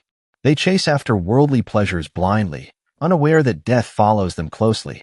A monk asked Bhagwan, "What is the soul?" Buddha smiled and replied, "The soul is immortal. The body exists today, but may not tomorrow, yet the soul is eternal. The soul existed before, exists now, and will continue to exist in the future. It is eternal, indestructible, and subtle. All the powers of the universe derive their essence from the soul. You have been born as a human, therefore contemplate, who are you truly? Until you realize that you are the soul, you will keep wandering. Until you correct your mistakes, you will not attain peace. If you seek peace, purify your mind and experience the soul. True rest lies in the soul itself." Buddha cautioned his disciples, "Vats, time runs along with your life. Childhood and youth will pass before you even realize it. This body is surrounded by numerous ailments. If you do not remain vigilant, both the body and the purpose of life will be lost. Both disease and indulgence weaken the body. Neither the sick nor the indulgent can grasp true knowledge. A person should wisely utilize the wealth of their lifespan and make their life meaningful through good deeds." Buddha then imparted a crucial teaching. Always keep greed away from your life. Greed never ages. It remains ever hungry. If greed takes hold of you, it will destroy your wisdom. To pacify greed, seek refuge in contentment. Do not get entangled in the attachments of the world, for attachment binds the mind, and a bound mind becomes the cause of suffering. When ignorance prevails in the mind, one can never be free from suffering. Only the right knowledge can grant you supreme peace and liberation. Buddha said, "Vats, ignite the light of love and wisdom within your body and mind. When the lamp of wisdom is lit, the ignorance accumulated over countless lifetimes will vanish. Today you have been born as a human. This means you are close to peace and liberation. Now, even while living in this world, do not get trapped in worldly attachments. Stay away from the ignorance of the world, for it will bind you. Meditate on the soul, for it will set you free from all bonds." Lord Buddha revealed the deep secrets of karma, effort, the soul, and liberation to his disciples. His teachings impart these timeless lessons. Do not rely on destiny, but trust in your efforts. Your actions shape your future, so always perform righteous deeds. Understand the significance of virtue and vice, for sins always bring consequences. Avoid greed and attachment. Seek contentment and wisdom. The soul is eternal and immortal, so strive for self-realization. Keep your mind pure, for only a pure mind can comprehend the soul. The words of Lord Buddha will continue to inspire for generations, guiding every individual towards self-realization and enlightenment. The path of spiritual practice is difficult, tests one's patience. Every religion emphasizes the need for rigorous discipline and dedication to attain self-realization. A true seeker is one who attains knowledge and enlightens others as well. On one such occasion, a disciple of Mahatma Buddha curiously asked an important question. Bhagwan, what are the qualities of a superior seeker? Tathagata Buddha remained silent for a few moments, then smiled and replied in simple yet profound words. Buddha presented an example. In this world, there are 4 types of mice. The first type, those who work hard to dig their burrows but never live in them. The second type, those who do not dig their own burrows but live in the burrows made by others. The third type, those who dig their own burrows and also live in them. The fourth type, those who neither dig burrows nor live in burrows made by others. After this, Buddha related this example of mice to seekers. Similarly, there are 4 types of seekers as well. The first type of seeker, who only studies scriptures and acquires knowledge but does not practice meditation or self-experience. Such seekers accumulate knowledge but fail to internalize it. The second type of seeker, who do not study scriptures themselves but practice meditation based on what they hear from others. They are like those who live in a ready-made place without effort. The third type of seeker, who study scriptures, engage in spiritual practice, and experience the truth. These are the superior seekers who attain wisdom and guide others as well. The fourth type of seeker, who neither study scriptures nor engage in spiritual practice. They remain in ignorance and waste their lives. Buddha looked at his disciple with loving eyes and said, "Now you must decide which among these 4 is the superior seeker." The disciple immediately answered, "Bhagwan, undoubtedly the third type of seeker is the best, the one who studies scriptures, attains knowledge, and through their practice, experiences the truth while also guiding others." Buddha smiled and said, "Your answer is true. The greatest seeker is the one who does not merely accumulate knowledge but internalizes it and inspires others. The one who follows the truth and assimilates the essence of scriptures is the true seeker." Moral of the story, this story teaches us that merely reading scriptures is not enough. It is essential to absorb their essence and put them into practice. A true and superior seeker is one who not only attains knowledge, but also applies it in life and guides others on the right path. In ancient times, there lived a highly curious and talented boy in a village. He had a deep passion for learning new skills. Whenever he found an opportunity to learn a new craft or art, he eagerly pursued it. He learned arrow making from an archer. He learned boat making from a boat builder. He learned house building from a mason. He learned flute making from a flute maker. Gradually, he became skilled in many arts and became the finest craftsman in his region. As the boy's expertise grew, a sense of pride and arrogance also developed within him. He would often tell his family and friends, "There is no one as talented as me in this entire world." He began to believe that he was the best in every craft and that no one was more knowledgeable than him. One day, Gautam Buddha arrived in that town. Upon hearing about the boy's skills and arrogance, Buddha decided to teach him the most important lesson of all. Carrying his begging bowl, Buddha approached the boy. The boy was astonished to see him and asked, "Who are you?" Buddha replied in a calm voice, "I am a seeker who has learned to control both the body and the mind." Curious, the boy asked, "What do you mean? Please explain." Buddha patiently said, "A person who knows how to shoot arrows shoots arrows. A person who knows how to sail a boat sails a boat. A person who knows how to build houses builds houses. But a truly wise person is the one who learns to govern himself." The boy did not fully understand and asked again, "What does it mean to govern oneself?" Buddha smiled and said, "If someone praises you, do not let pride and arrogance take over. If someone criticizes you, do not let it disturb your peace. The person who remains calm in both praise and criticism experiences true happiness." The boy became thoughtful. For the first time, he realized that he had mastered many skills, but he had never learned to control himself. The boy now understood that true mastery is not just about excelling in a job, business, war, or craftsmanship. The most important skill is learning to control one's emotions and ego. If a person can remain equally composed in both praise and insult, he can find joy in any situation. From that day, the boy let go of his arrogance and started walking on the path of true wisdom. Key takeaways from the story. 1. The true victory lies in self-control. One can learn many arts and skills in life, but the most difficult and essential skill is controlling one's mind and ego. 2. Stay balanced in praise and criticism. If a person becomes arrogant from praise and upset by criticism, he will never find true peace. Real success lies in maintaining balance in all situations. 3. A wise person governs himself. The one who can control his mind, speech, and actions is the one who attains true peace and happiness in life. The greatest skill is not shooting arrows, building houses, or mastering a craft. The greatest skill is mastering one's own mind and ego. The one who can govern himself is the true victor in life. There is an unknown fear in life, one that is known yet remains the greatest of all, the fear of death. From birth to death, human beings struggle with this fear. But this fear is not limited to worldly humans alone. In some way, it exists in every living being. However, if we understand the difference between the life of a worldly person and that of a sage, we can free ourselves from this fear. For a saint, it does not matter how long he has lived. What truly matters is how he has lived his life. Before his passing, Gautam Buddha gave his disciples a final sermon that contained the essence of life. Handa Dani Bikhav Amantime Vio, Vidhama Sakar, Apamadina Sampadetha. Meaning, all things are perishable. Conduct your life with awareness and diligence. Buddha's message teaches us that life is momentary and will inevitably come to an end.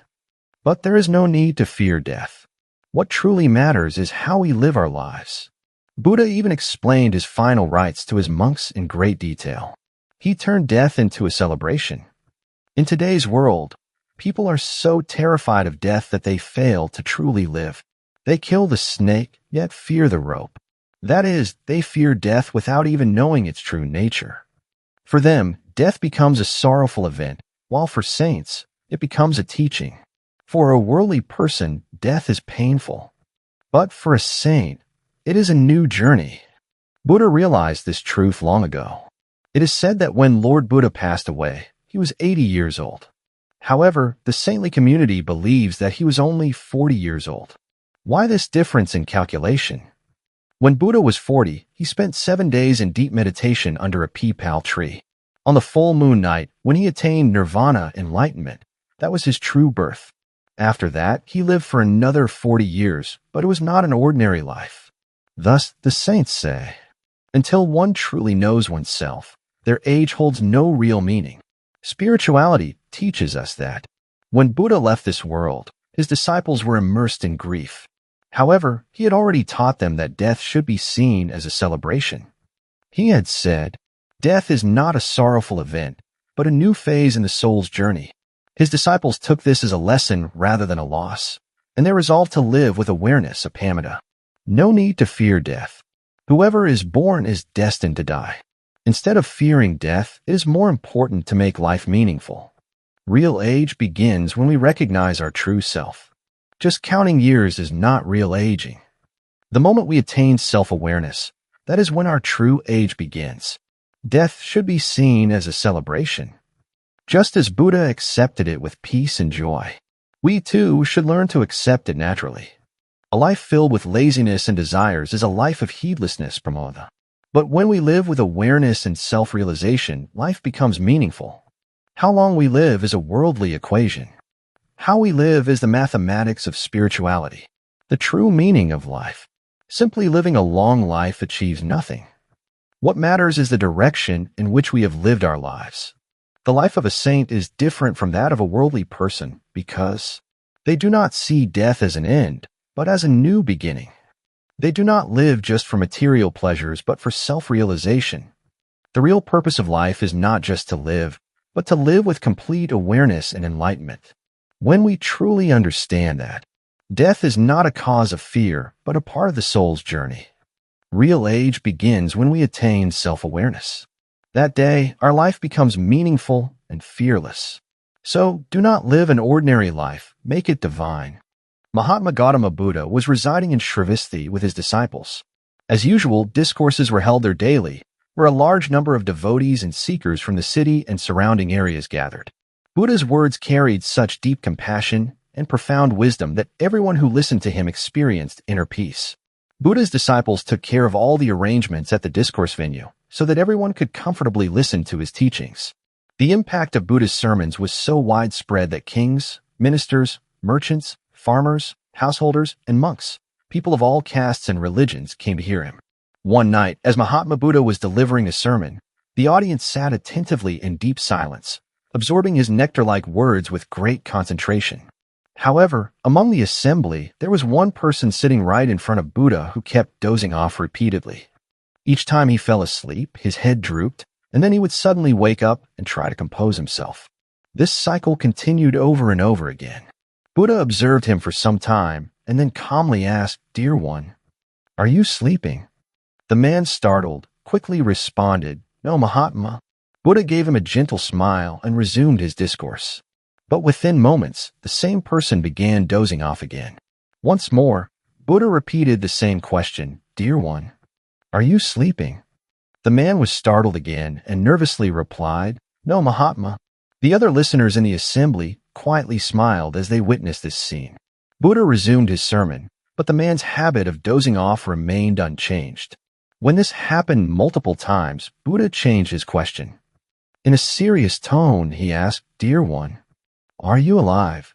Now, in his half-conscious state, the man instinctively responded without thinking, "No, Mahatma." As soon as he said this, laughter spread throughout the entire gathering. People burst into hearty laughter, and the man, now fully awake, realized his mistake and felt embarrassed.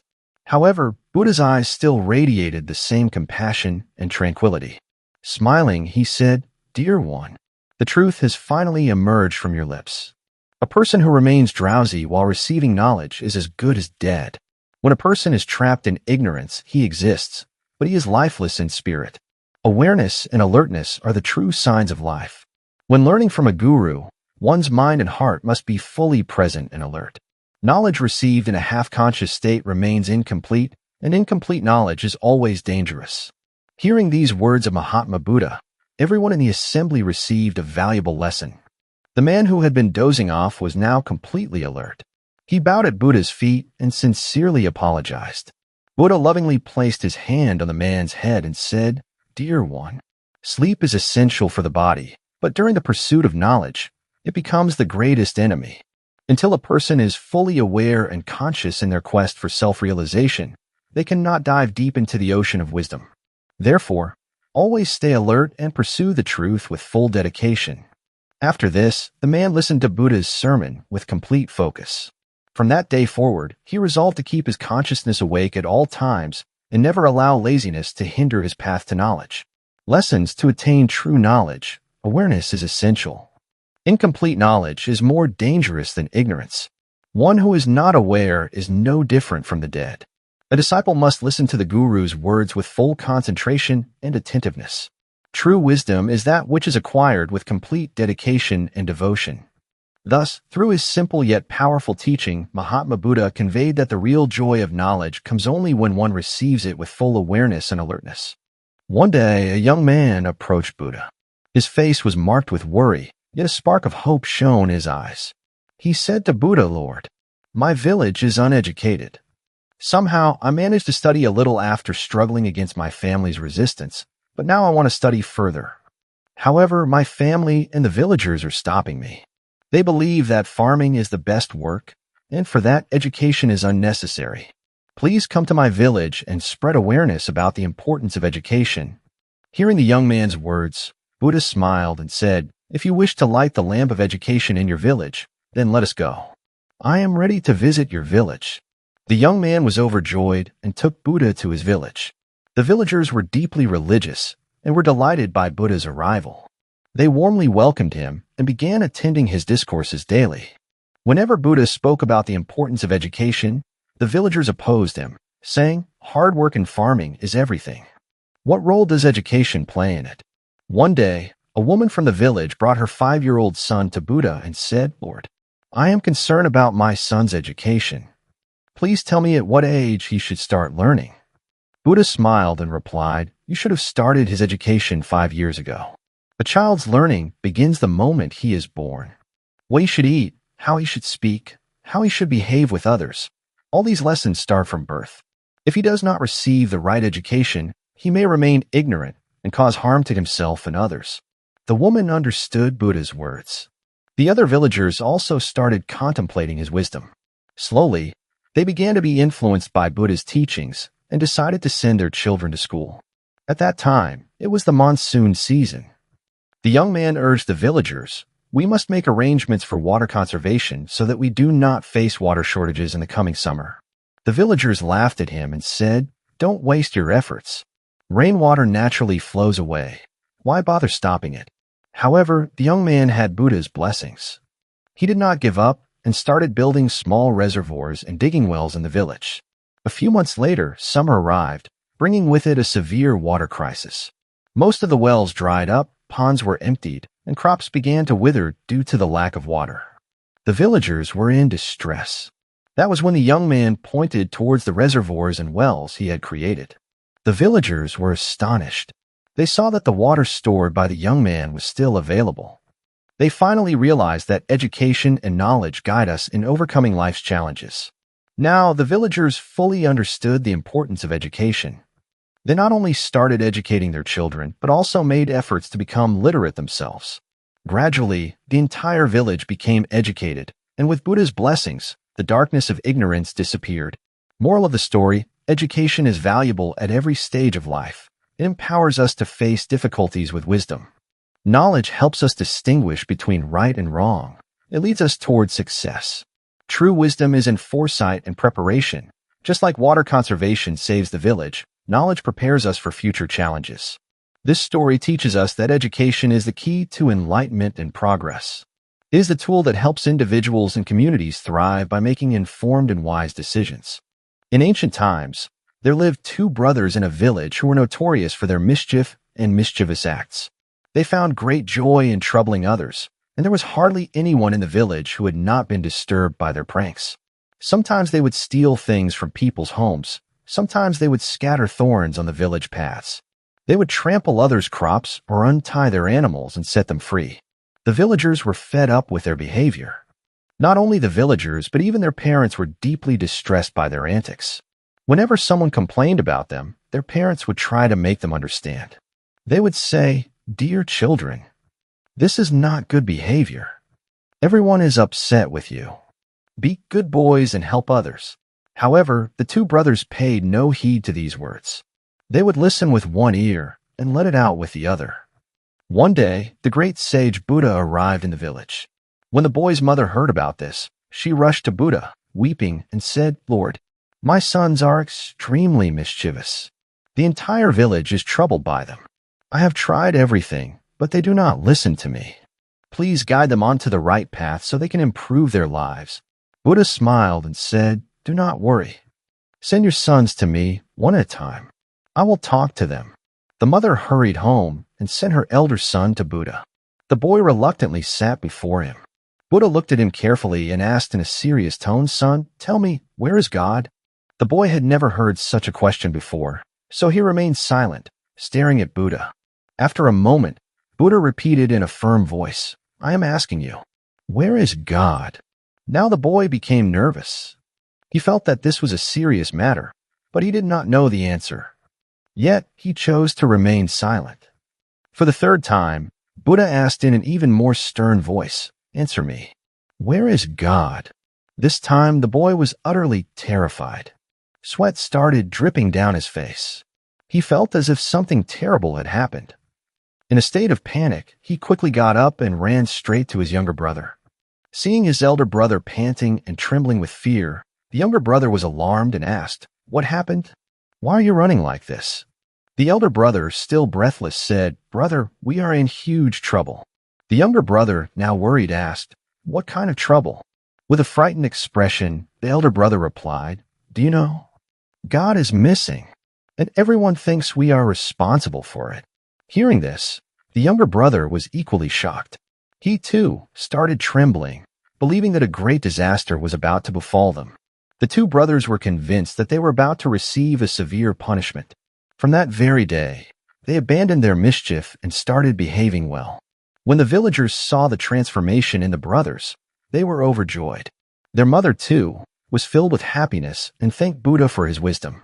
Moral of the story: this story teaches us that if a direct approach does not lead to improvement, sometimes an indirect method can be effective. Instead of preaching, Buddha used a psychological strategy that led the mischievous boys to reform on their own. Knowledge and virtue always illuminate the path out of darkness. In ancient times, the kingdom of Magadha was a prosperous and powerful state. The only son of the king was Prince Shravan, who was extremely arrogant and unruly. The prince misused his power and noble lineage, deriving pleasure from humiliating others. He had no regard for anyone's feelings and did not hesitate to insult children, elders, courtiers, or servants. The king and queen were deeply troubled by their son's wicked nature. They tried every possible way to make him understand, but he refused to change his ways.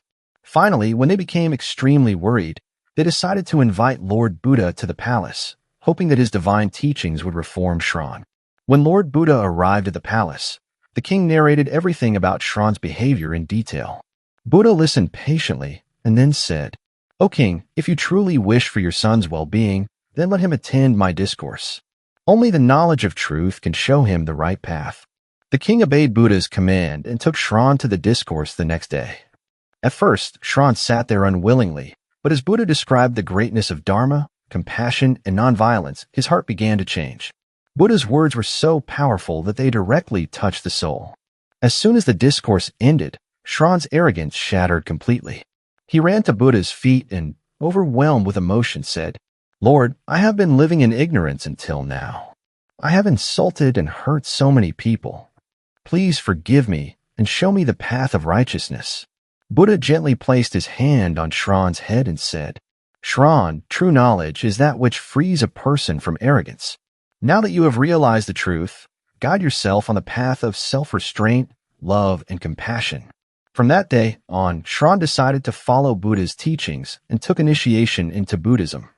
After taking initiation into Buddhism, Shravan underwent a complete transformation. He became calm, gentle, and humble. To atone for his past sins, he chose the path of severe penance. He gave up food and water and started practicing extreme austerity. Day by day, his body became weaker, yet he continued to intensify his penance. When Lord Buddha heard that Shravan was inflicting severe suffering on his own body, he decided to meet him personally. As soon as Shravan saw Buddha, he fell at his feet with deep reverence. Buddha observed that Shravan's body had become extremely frail, his eyes had sunken in, and he looked extremely weak.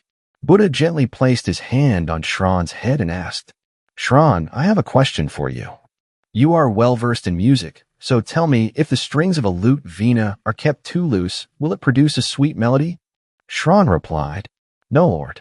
Loose strings do not produce any sound." Buddha smiled and asked again, "And if the strings are pulled too tight, what will happen?" Shravan immediately replied, "Lord, if the strings are stretched too much, they will break and the lute will be ruined." Now, Buddha seriously said, "You have answered correctly, Shravan. Life is just like a lute. If left too loose, it becomes aimless, and if made too rigid, it breaks. True life is one that is lived with balance. Neither complete renunciation nor excessive indulgence is necessary. The middle path is the best way." These words of Buddha left a deep impact on Shravan's heart. He realized that life should not be about extreme suffering, but about balance and discipline. He ended his extreme fasting and started following dharma naturally. From then on, he focused only on spiritual growth and began spreading Lord Buddha's teachings. This story teaches us some profound lessons. Balance in life is essential. Neither excessive indulgence nor extreme penance is ideal. The middle path is the best way. Ego must be abandoned. Arrogance leads a person into darkness, whereas humility leads to light. The true path of repentance. One does not need to inflict suffering upon oneself for self-purification. Right thinking and right actions are the true ways of atonement. Life should be lived wisely. Life is like a lute. Its strings should neither be too loose nor too tight. Rather, they should be kept in balance to produce the true melody of life. The story of Prince Shravan teaches us that change is possible if a person recognizes their faults and sincerely tries to improve. To attain peace and happiness, one must follow self-restraint, balance, and the middle path. This is the true music of life, which leads us toward peace and enlightenment. In ancient times, there was a great emperor who possessed a vast army, magnificent palaces, and immense wealth. His kingdom lacked nothing in prosperity and grandeur. Yet, despite all this, the king was always sad. He was constantly surrounded by an unknown restlessness and inner turmoil.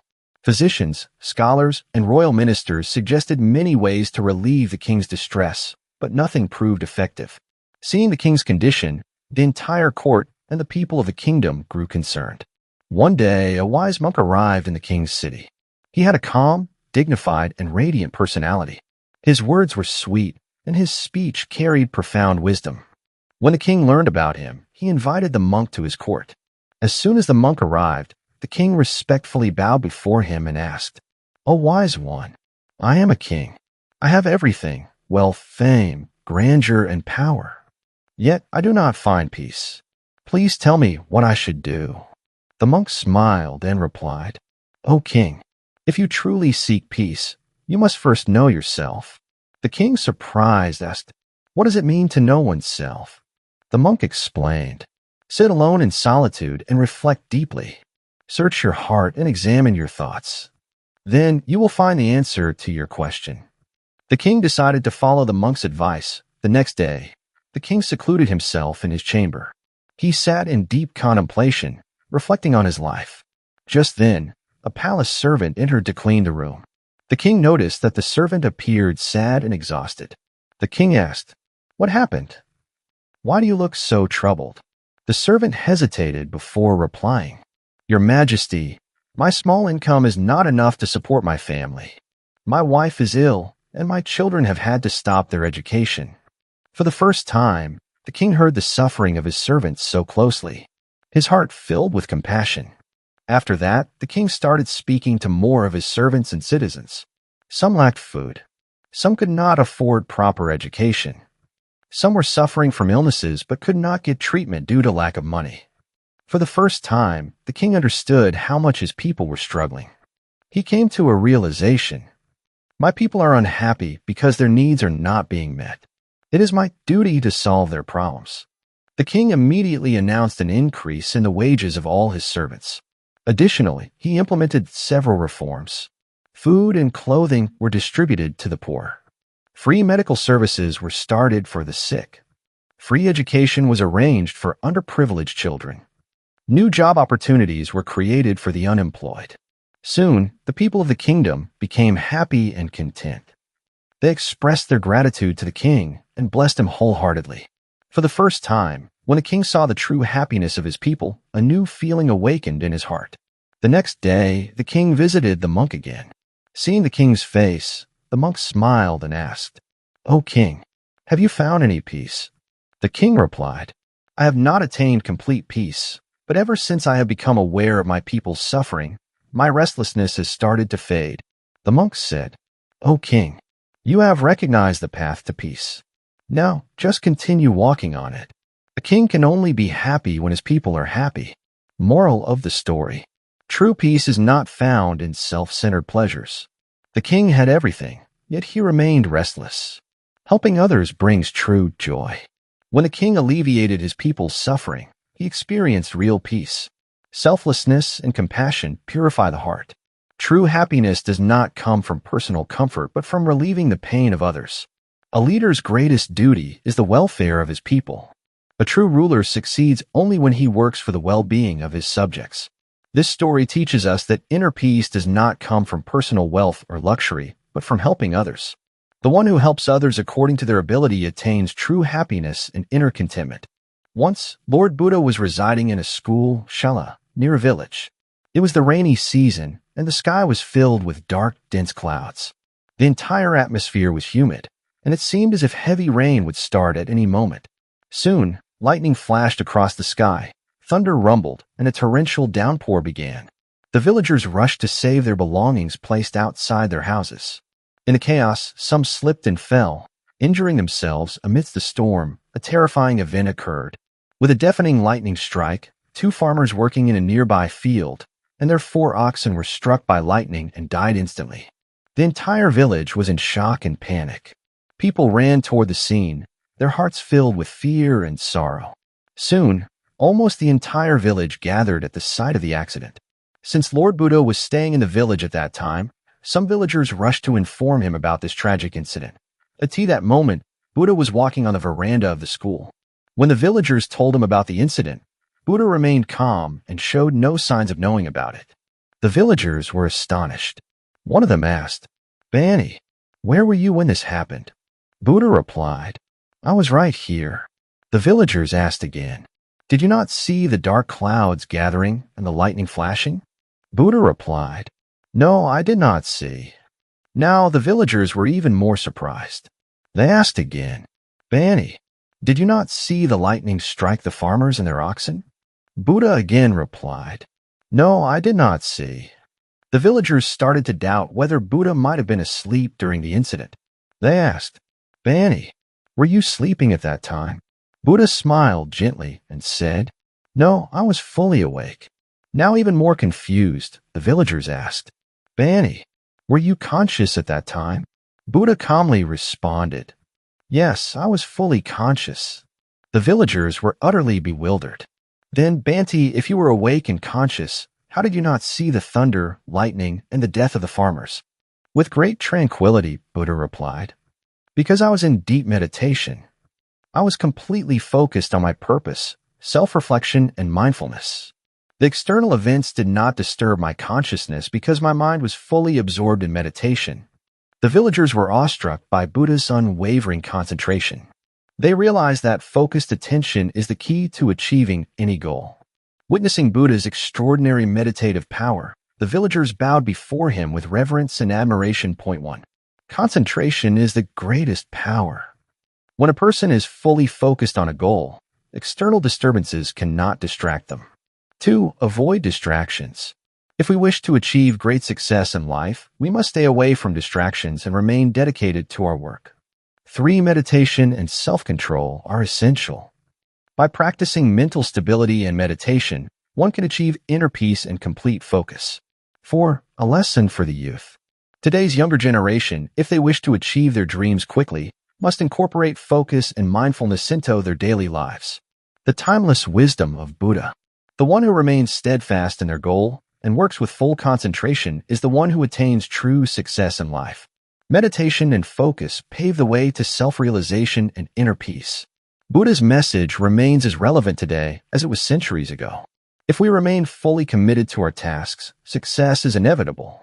A long time ago, in ancient Sialkot, a large monastic order of Buddhist followers arrived.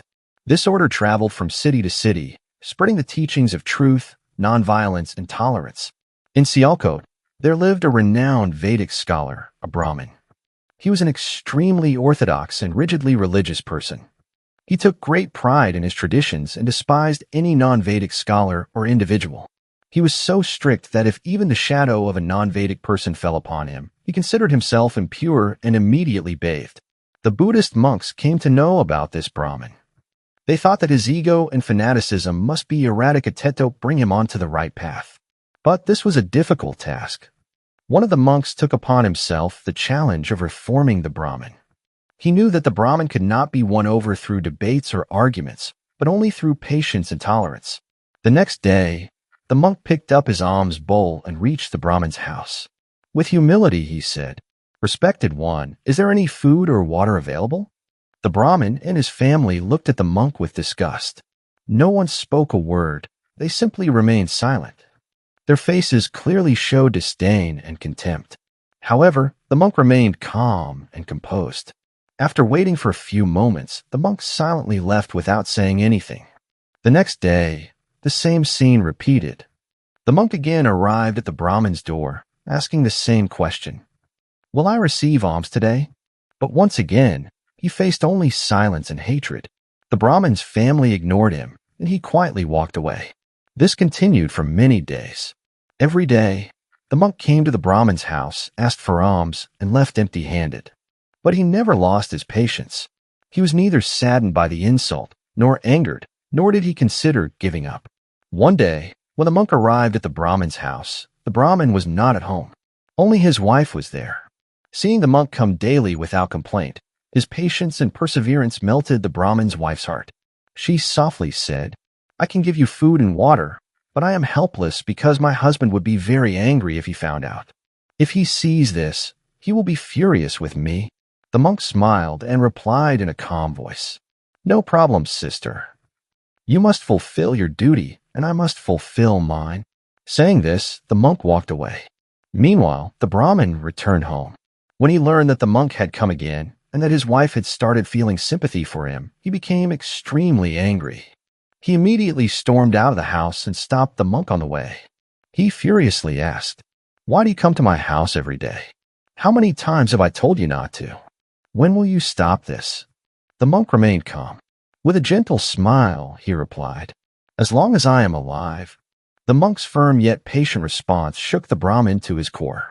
For the first time, he wondered, how can someone be so patient and tolerant? Until now, he had wanted to humiliate the monk, but today he felt ashamed of his own thinking. The Brahmin took a deep breath and, for the first time, accepted his mistake. He said, "Monk, forgive me. Now I understand that true devotion is not in ego, but in tolerance. You have defeated me without saying a single harsh word." At that moment, he bowed down at the monk's feet. Lessons from the story. Patience is the greatest strength. With patience and tolerance, even the most difficult circumstances can be turned in one's favor. Ego and anger can be defeated with love and patience. If the monk had argued, the Brahmin would never have changed. But his steadfastness and calm behavior won him over. Remain firm on the path of righteousness. No matter how many difficulties arise, one should never abandon the path of truth, love, and nonviolence. Love and compassion can change any heart. The monk's patience and persistence softened the Brahmin's rigid heart. The path of truth and dharma is difficult, but those who remain steadfast ultimately triumph. Patience and tolerance are the greatest forces. They can even turn stone into wax. This story dates back to the time when Siddhartha Gautama had not yet attained enlightenment. He used to sit under a tree on the banks of the Naranjana River, meditating in solitude. After meditation, he would go to nearby villages to beg for alms and accept whatever he received. The villagers, deeply impressed by his simplicity and devotion, started admiring him. After a few days, Siddhartha stopped going for alms. A young girl named Sujata, the village chief's daughter, started bringing him food every day. She served Siddhartha with great love and devotion, believing that he was not an ordinary man but a divine soul. Soon, a cowherd named Shravasti also started visiting Siddhartha. He was deeply influenced by Siddhartha's simple nature and intense meditation. Whenever he got time, he would come and discuss spirituality and the mysteries of life with him. One day, while Siddhartha and Shravasti were conversing, Sujata arrived with food. As soon as Siddhartha began eating, he stopped talking. Throughout the meal, there was complete silence. Shravasti found this strange. Just moments ago, Siddhartha had been speaking with him. But the moment he started eating, he became completely quiet. Curious, Shravasti asked after the meal, "Master, when I arrived, you were speaking continuously. But during the meal, you didn't say a single word. Why?" Siddhartha smiled peacefully and replied, "My child, food is created with great difficulty. First, a farmer sows seeds and takes care of the crops. Only after much effort does the grain grow. Then the women in the household carefully cook it to make it edible. The only way to truly appreciate such hard-earned food is by eating it in complete silence." He continued, "Food is not just meant to satisfy hunger. It also provides mental peace and spiritual energy. When we eat in silence, we fully experience its taste, nourishment, and energy." This was the first time Shravasti had heard such a deep perspective on food. He realized that food is not just a means to fill the stomach, but a sacred offering from nature. From that day onward, he vowed to eat in silence, with gratitude and mindfulness. Key lessons from the story. 1. Be grateful for food. Food is produced through hard labor and effort. We should respect and receive it with gratitude. 2. Eat in silence. When we talk while eating, our focus shifts away from the meal. By eating mindfully in silence, we can fully enjoy its taste and nourishment. 3. Food nourishes both body and mind. Mindful eating not only nourishes our body, but also brings inner peace and balance. A pure and balanced diet leads to a calm and healthy mind. The ultimate truth. The food that sustains our life should be honored and respected. Eating in silence allows us to fully experience its nourishment and essence. Consider food as a divine blessing and receive it with love and gratitude. In ancient times, in a province named Chanku Changchu, there was a beautiful monastery. This monastery was not only famous for its architectural beauty, but also for the wisdom and diligence of its abbot, Mont. The abbot was a highly knowledgeable, patient, and virtuous person. He not only took care of the monastery, but also guided his disciples on the path of righteousness. One day, the abbot called all his disciples to him. The disciples greatly respected their guru, so they immediately gathered. The abbot said to them, "I wish to undertake a very auspicious task. I want a beautiful statue of Lord Buddha to be installed in our monastery so that the devotees who come here can have his darshan, divine vision, and attain spiritual benefits." The disciples bowed respectfully and asked, "Guru Dev, how can we accomplish this task?" The abbot replied, "For this, we need to collect donations. All of you should go in different directions and ask people for contributions. However, remember that donations should be taken only out of devotion and free will. Do not take money forcefully or through insistence. The money collected for Lord Buddha's statue should be pure and untainted." Following the abbot's instructions, all the disciples set out in different directions to collect donations. They went from house to house, informing people about the construction of Lord Buddha's statue and requesting their support. Many people donated generously, while some expressed their inability to contribute. The disciples followed the abbot's guidance strictly, accepting only those donations given willingly and with devotion. During this time, one disciple reached a small house in a village. A little girl named Tin Nu lived there. She was very poor and possessed very few belongings.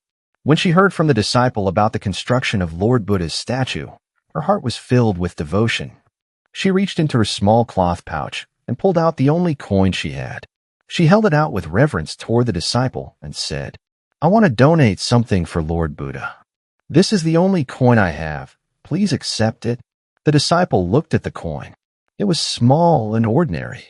He thought that such a tiny contribution would be of no real use in the making of the statue. So he told Tin Nu, "Dear child, this is a very small donation. Let it be, as it will not serve any real purpose." Saying this, the disciple walked ahead without accepting Tin Nu's coin. Her eyes filled with disappointment, but her faith remained unwavering. A few days later, all the disciples returned to the monastery with the collected donations. The abbot examined the gathered funds and expressed his joy. The construction of the statue of Lord Buddha finally began. Many skilled artisans were called, metals were melted, and the process of molding the magnificent statue started. However, something strange began to happen. Despite repeated efforts, the statue was not forming properly. At times, cracks appeared, and at other times, the shape became distorted. For several days, tireless attempts were made, but the statue could never be completed perfectly. Seeing this, the abbot suspected that something was wrong in the process. The abbot gathered all the disciples again and asked, "Did any of you reject a donation given by a devotee?" One by one, the disciples shared their experiences. When the disciple who had refused Tin Nu's coin spoke, he hesitantly recounted the incident to the abbot. The abbot became serious upon hearing this. He immediately realized that this was the root of the problem. He ordered the disciple, "Go, seek forgiveness from that little girl and bring back the coin that she offered with such devotion." The disciple hurried to Tin Nu's house and humbly said, "Dear child, I now understand my mistake. I made a great error by not accepting your heartfelt donation. Please forgive me and give us the coin again." Tin Nu was overjoyed. She happily handed over the coin, and the disciple took it with great reverence and returned to the monastery. The abbot placed the sacred coin into the molten metal, and the construction of the statue resumed. This time, a miracle happened. The statue was finally completed flawlessly, appearing beautiful and grand. There were no defects or cracks anymore. This story teaches us some profound lessons. Faith holds the highest value. No donation is too small or too big. The true worth of a donation lies in the devotion and sincerity behind it. Pure means lead to successful outcomes. Any sacred task should be carried out with completely pure and willingly given contributions. True charity is selfless and given with love. Tin Nu's donation was an expression of her devotion, making it more valuable than any large sum. This story proves that when any task is done with complete faith and sincerity, success is certain. It also teaches that even a small offering, if given with pure devotion, becomes extremely precious and yields divine results. Therefore, in life, we must cultivate faith, sincerity, and selflessness because these are the true signs of devotion and pure charity. Long ago, there was a prosperous kingdom where the people were happy, wealthy, and content. The reason behind this was their just and hard-working king. The king was not only increasing the prosperity of the kingdom through his efforts, but it also established such an excellent system of governance that ensured the welfare of all. The king firmly believed that the greatest duty of a ruler was to work for the well-being of his people. He dedicated himself day and night to the development of the kingdom and the welfare of his subjects. Under his reign, no one went to sleep hungry, crime was almost non-existent, and every individual diligently carried out their work. As time passed, the king grew old. Now, only one concern troubled his mind: who will be the heir to my throne after me? Although he had a son, the prince was extremely lazy and arrogant. He had always lived a life of royal luxury. He was proud of his wealth and believed that giving orders was the sole duty of a king. He had never learned the value of hard work. The king realized that if his son remained the same, he would never become a good ruler. Without a capable successor, order would turn into disorder, and the people would suffer. The king decided to reform his son. He thought that if he tried to explain it to him directly, it might not be effective. So he chose to send a prince to Gautama Buddha's monastery for guidance. The king took the prince to Buddha and humbly requested, "Lord, my son has become lazy and arrogant. I wish for him to become a worthy ruler, but he lacks diligence and compassion. Please show him the right path." Buddha smiled and said, "Do not worry, Your Majesty. Time is the greatest teacher. I will soon teach him the importance of effort and hard work." The next day, Buddha called the prince and gave him an order. "My child, 5 kos, a unit of distance, from here lies a dense forest. Go there and bring some flowering plants to plant in this monastery." Hearing this, the prince became furious. No one had ever asked him to do any work before. He had only learned to give commands, not to perform tasks himself. But since it was his father's order, he had no choice. Unwillingly, he went to the forest, gathered some flowering plants, and planted them in the monastery. Now, taking care of the plants was also his responsibility. He had to water them daily, protect them from animals, and ensure their proper growth. In the initial days, he found this work extremely difficult. His hands developed blisters, his back ached, and he constantly felt that this task was humiliating for him. But gradually, as he saw the plants growing, new buds sprouting, and within a few months, the monastery blooming with colorful flowers, his heart filled with joy. For the first time, he experienced the direct results of his hard work. This happiness was greater than any royal luxury. When Buddha saw that the prince had begun to enjoy his labor, he called him and said, "My child, now you have seen that only those who work hard experience true joy. The one who sleeps, his destiny sleeps as well, but the one who works diligently, his destiny walks with him." These words deeply touched the prince. He felt ashamed of his past laziness and arrogance. He resolved to make hard work his life's principle. Now, the prince began taking interest in other activities at the monastery. He helped the monks clean the monastery, took care of the crops grown there, and assisted those in need. Time passed, and within a few years, he had completely transformed. He was no longer arrogant or lazy. Humility had replaced his pride, and he had understood that a good king is one who is hard-working himself and teaches his people the value of effort. When the king learned that his son had completely changed, he was overjoyed. He called the prince back to the palace and declared him his successor. Even after ascending the throne, the prince never forgot Buddha's teachings. He prioritized hard work in his kingdom and inspired everyone to follow the path of diligence and effort. Moral of the story: hard work leads to success. The one who sleeps, his destiny sleeps too, but the one who works diligently, his destiny walks with him. True leadership is demonstrated by a ruler who is hardworking himself. Arrogance and laziness can lead to the downfall of any individual. True joy in life comes from humility and diligence. Hard work is the key to true success,